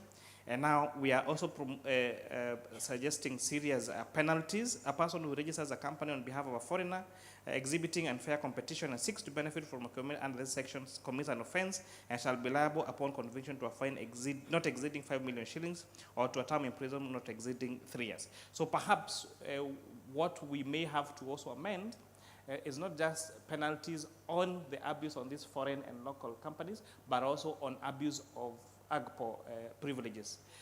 And I get this all the time. You know, you find a man in the village and they tell you, nisaidia kupata tenda, mimi niko na PWD, niko na youth, na niko na women. Then you're like, he is not a youth, he is not a woman, he is not a person with disability. But even as we do this affirmative action, I think there's a proposal on turnover. And that would be, again, a good suggestion. Someone may be 30 years old, but they have a firm that runs a turnover in billions of shillings. They should not be placed at the same level as a new entrant into that particular space. I was challenged on harmonization of the two bills. I agree. We are scheduling a meeting with the PPDA bill now before the floor of the House is sponsored by the leader of the majority party, and it's a government bill. The one before Senate is my bill, and therefore we'll be seeking now to have a meeting between myself and the leader of the majority party and harmonize the two so that we have one bill that we're able to give your inputs on. On prompt payment, again, this is a very welcome move. Maybe what we need to do, if it's not already provided for in law, is ensure that there is, again, the same way we have penalties on the procurement side, ensuring that it is done according to the law. We also make sure that we hold the accounting officer and the paying entity, the person making sure that there is prompt payment. Because the reality is, there are so many Kenyans who have gone into bankruptcy because they got a tender. At one time, I remember I was coming from my constituency and getting to Delamere. I stopped in Delamere to fuel. And there's this old man who approached me at around 2 a.m., 3 a.m. And he was completely devastated. He got a job, and I think Kera to do a contract. He had not been paid for quite some time.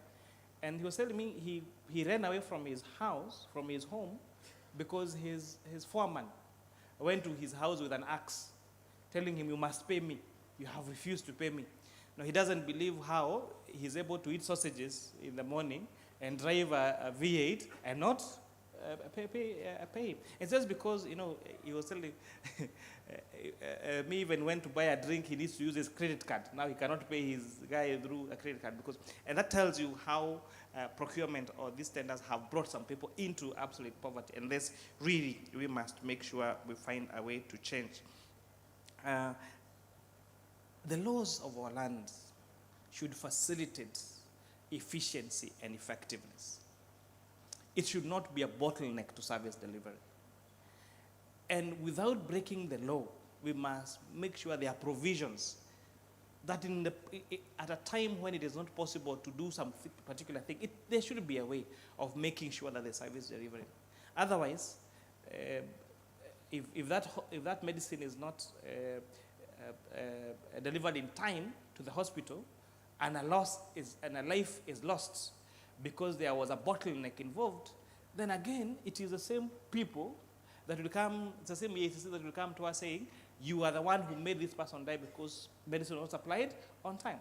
So there needs to be, in as much as there is following the law, there needs to be a particular way of flexibility to make sure that these particular laws do not lead to inefficiencies and bottlenecks that will lead even sometimes to loss of life. Lastly, my good friend from the north, I want to assure you, you are all Kenyans. This issue of taking people as communities must really come to an end. When someone steals, they don't steal on behalf of their community. When someone even benefit, they don't benefit on behalf of their community. I dare say, last week we had a family gathering, anniversary for my late grandmother. And I was telling them, I was being accused by my family of not being available to them. I was being accused to, now you have not helped us get a job, you have not assisted me this, I called you several times. And those are my immediate family. So when I tell you that vote for me, put me into office because I am from your community, that is the worst bullshit that you should never entertain. Because even that person was able to help their family, leave alone their community. We are saying we must work together as one people, the people of the Republic of Kenya. Some of you are quite lucky that you can converse in your mother tongue. I am certain most of your children cannot speak in your mother tongue, including mine. And so why are you telling them that now I'm a Kikuyu, you are a Luo? When prices of unga goes high, they go high for everyone. The other day we were queuing for fuel. Remember, just the other day we were queuing to get fuel, right? We are queuing, all of us. When the cost of living goes up, it goes up for all of us, irrespective of your political inclination, irrespective of your community, of where you come from. What we need is a country and a system that works for her people. And that is what we should all fight for. I'm privileged to attend, as a CPA, I usually attend the Inspire conference, and I keep telling them, one of the ways we must bring reform to our country is by you people that have understanding of issues to get involved in the politics of this country. I will ask a question. I could ask how many voted in the last election. Most people would say they voted, right? How many people voted in the last election? Let me see by show of hands. You all voted. How many people voted in their party primaries? Party primaries. Now, we have 1, 2, 3, 4, 5. There are only 5 people who participated in the party primaries. And yet, majority of the time, by the time we are getting to the actual vote, we vote people that have been nominated in their respective political parties. So you may have a very good candidate for governor, but if that governor was not voted on an ODM ticket or a UDA ticket, or whichever political party could be popular in your place, that person will never get a chance to serve you. So let us get more involved, not just in the main election, but also in the party primaries. And let us also get involved in elective politics. Sometimes discussions around parliament are boring because we try to engage on matters, and sometimes the level of engagement becomes very low because of understanding of issues. So I look forward to seeing majority of you in the 13th Parliament, in the Senate, in the county assemblies, making decisions for this country called Kenya. Thank you.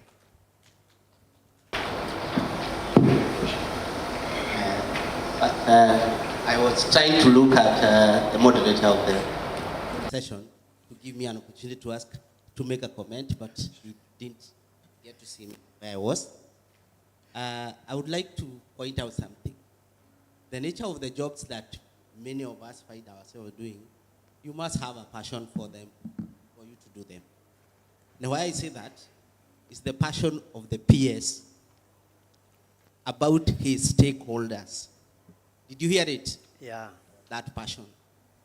The same case when it comes to the Mheshimiwa, the passion of what he does. And what I'm trying to drive at, the passion of the DG to make sure the EGP also succeeds.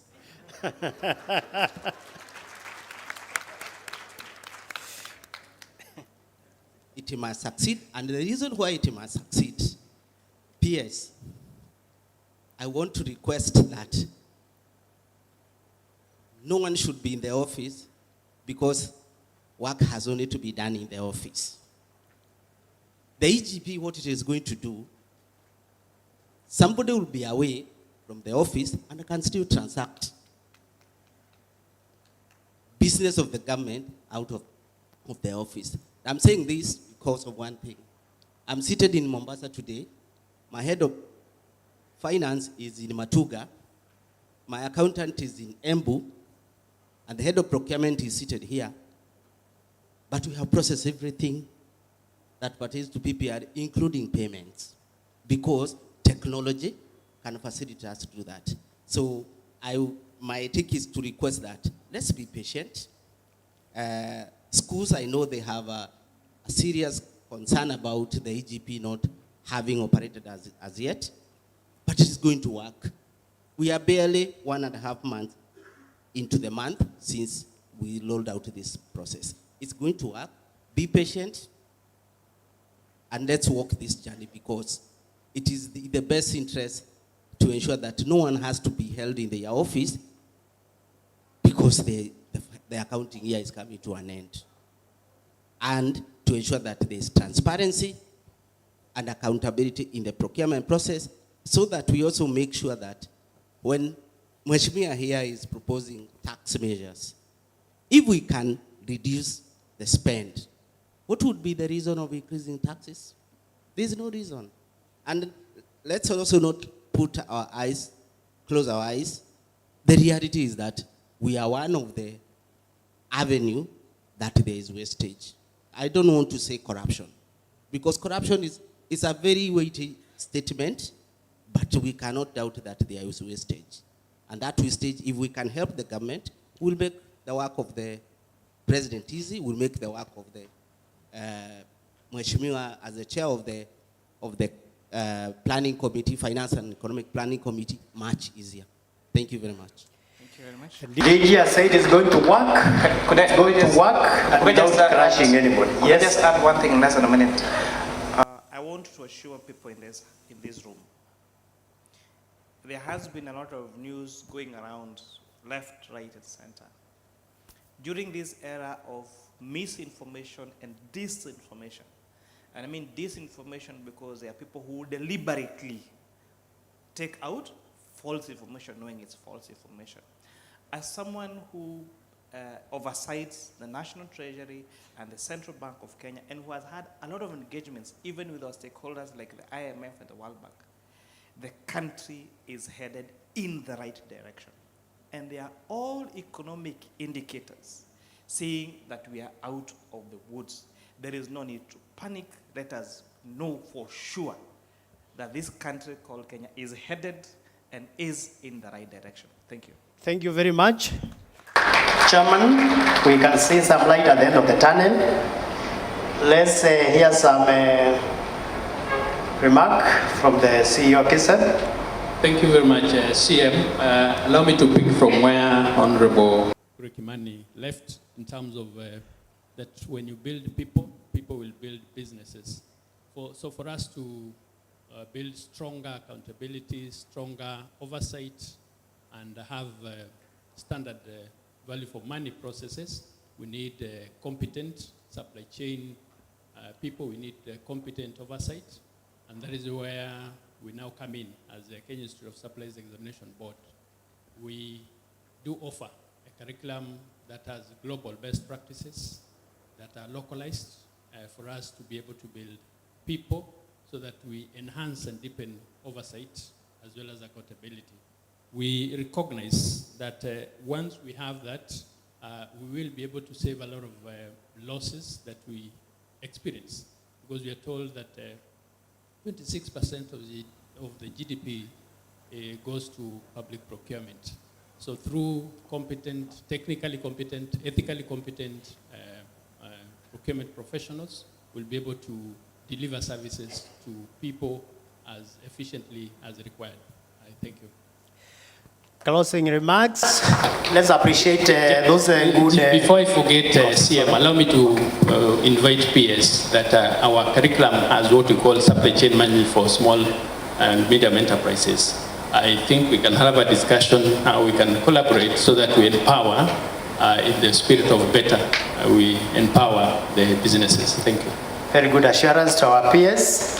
So let's have 1 minute for the peers, 1 minute for our Honorable Chair, and 1 minute for our top executives, institute, and sister organizations, so that we close. And then from there, Moses will have a final word, and it's from there that will be given back to the CEO, because I can see that he's worried for his people. I know they're very hungry, and he must be getting worried. Thank you.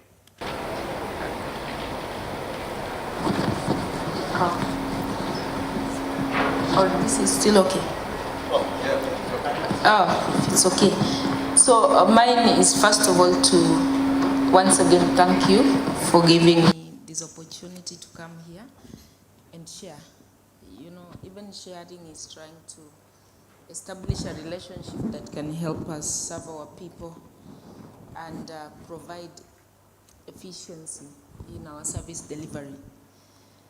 But I also want to state that moving forward, let's imagine our service delivery in an ecosystem perspective and break the silos, because most of wastages emanate from our silo approaches. Let's look at ourselves as a team, as a value chain, whereby if someone else does not do their part, then that chain will break somewhere. And then as I finalize, as you know, I'm the one who keep telling people that with 500 you can start something. And I'm still there. If you are of a business mind, 500 shillings, you can start off something that can help you to put food on the table. And therefore, for all of you who borrowed my hustler fund, na bado muko na deni, Tupatane hapo nje. Okay. Do you need to borrow this hustler fund? Because eventually, by the experience you're getting from hustler fund, are going to inform reforms around our collateral system.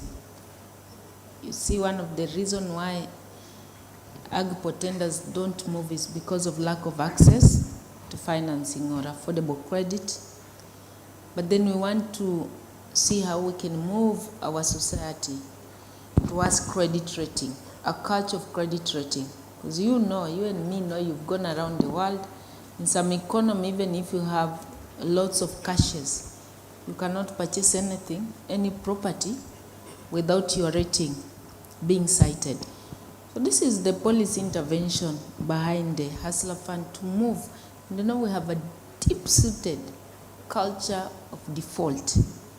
We are so bad when it comes to defaulting that if I borrow you something, unless you come reminding me, I don't feel it as if it's my responsibility to repay. So as we grow global, I'm telling you this because you're going to meet those people outside there.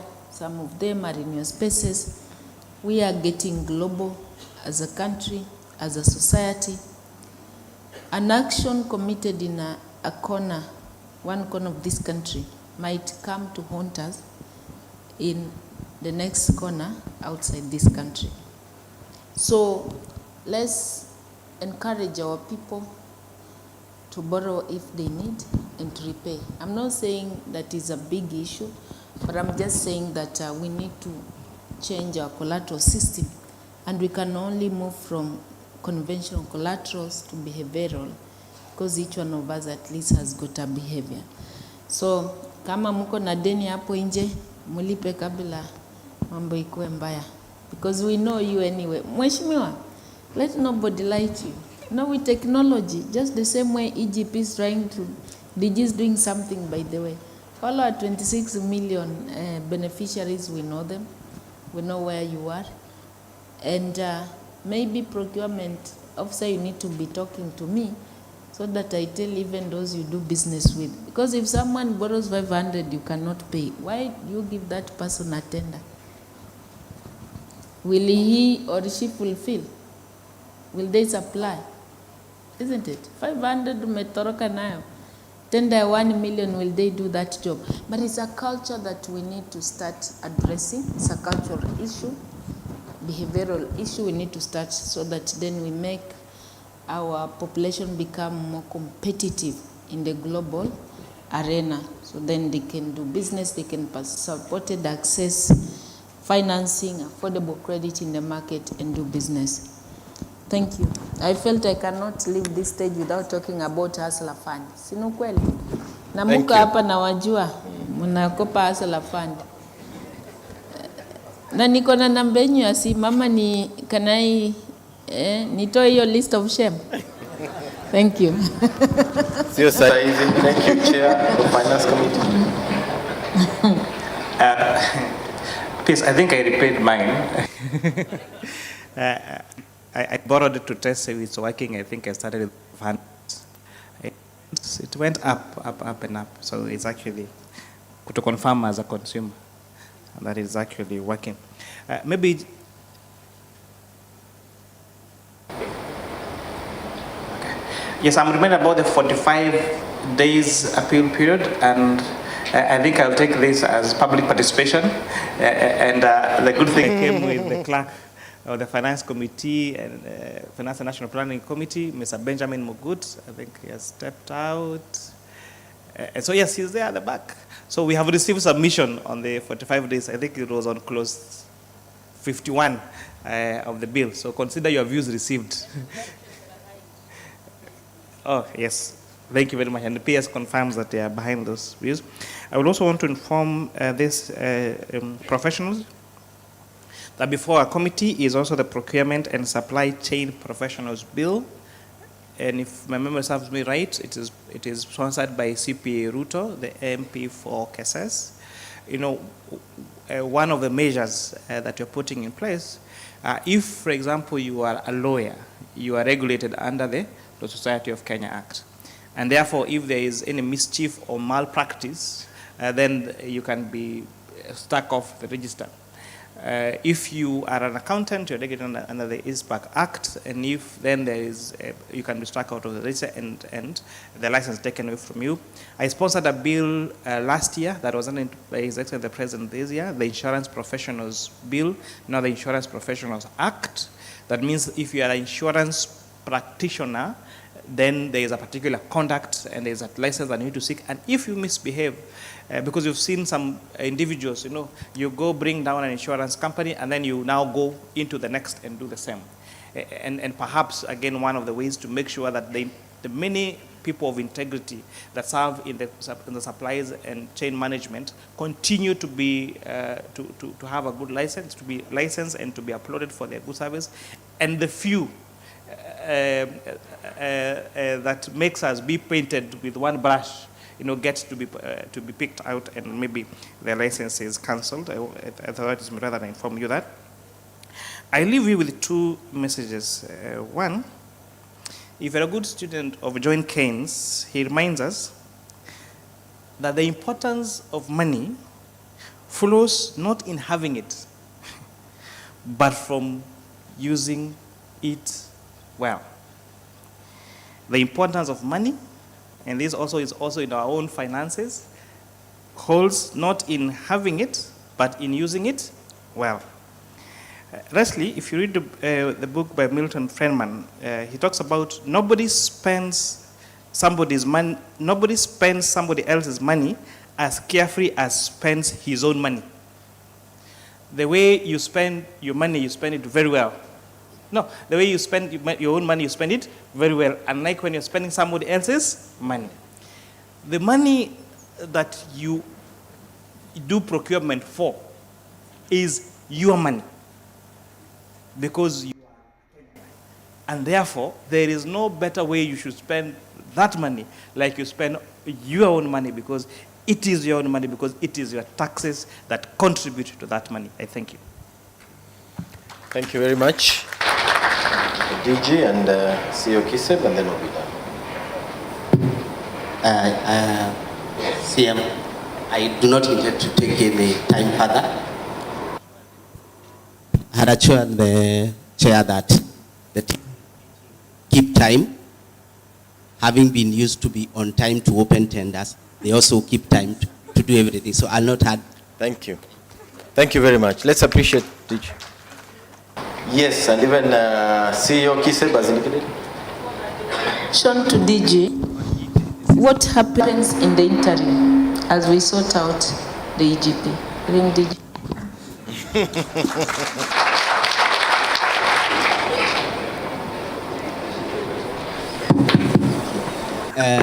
Thank you, PS.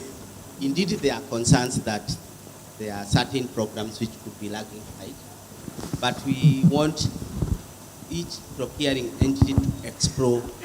Let's make sure you are heard properly. Yeah.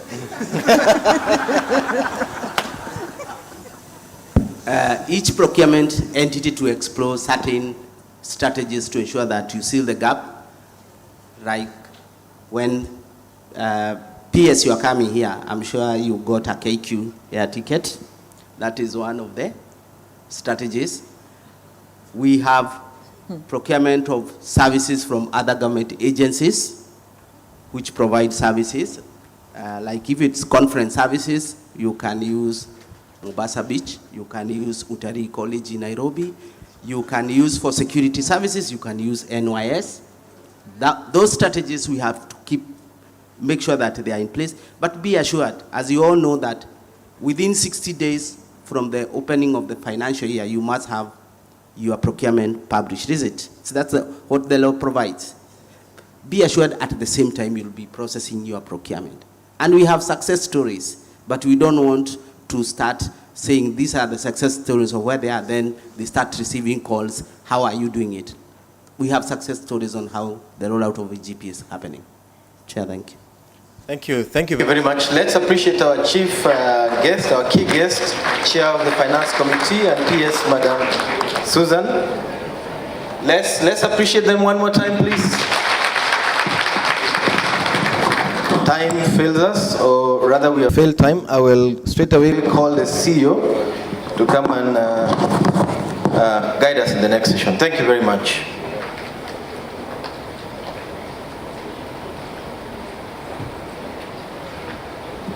Thank you very much, Sir Moses. Please let us appreciate the panel one time. I was accused of rigging by the PS, and I don't want to attempt to rig again. But between us and lunch is a very important program, and we recognize the presence of Honorable David Osiany, the former CAS industry, and also the CEO of Crestwood Marketing, who is scheduled to talk to us after lunch. So I wanted to ask, how many minutes do we give for lunch in the interest of democracy? How many? 45 minutes, this side, 1 hour. Please don't, the front seat, please don't shout. How many are for 1 hour? How many are for 45 minutes? It is 50-50. So where do I go? Okay, we will take 1 hour. And with that said, so that we are orderly on how we are going to have lunch, I want to invite Dr. Chichir to make 1 or 2 announcements.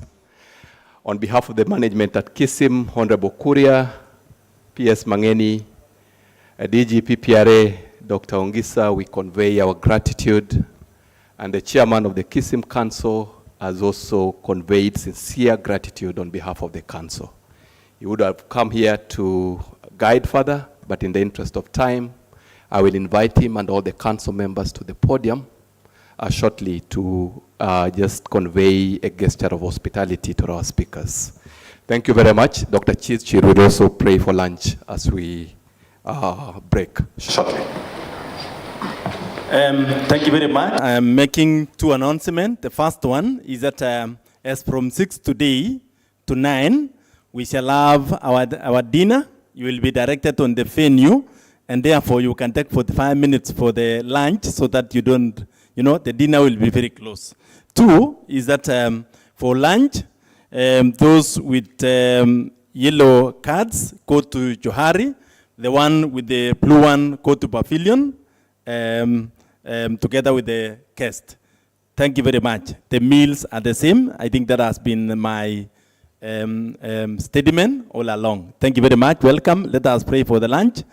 Thank you, God, for blessing us with this particular meal. We thank you for this. Bless it before we take it. In Jesus' name, amen.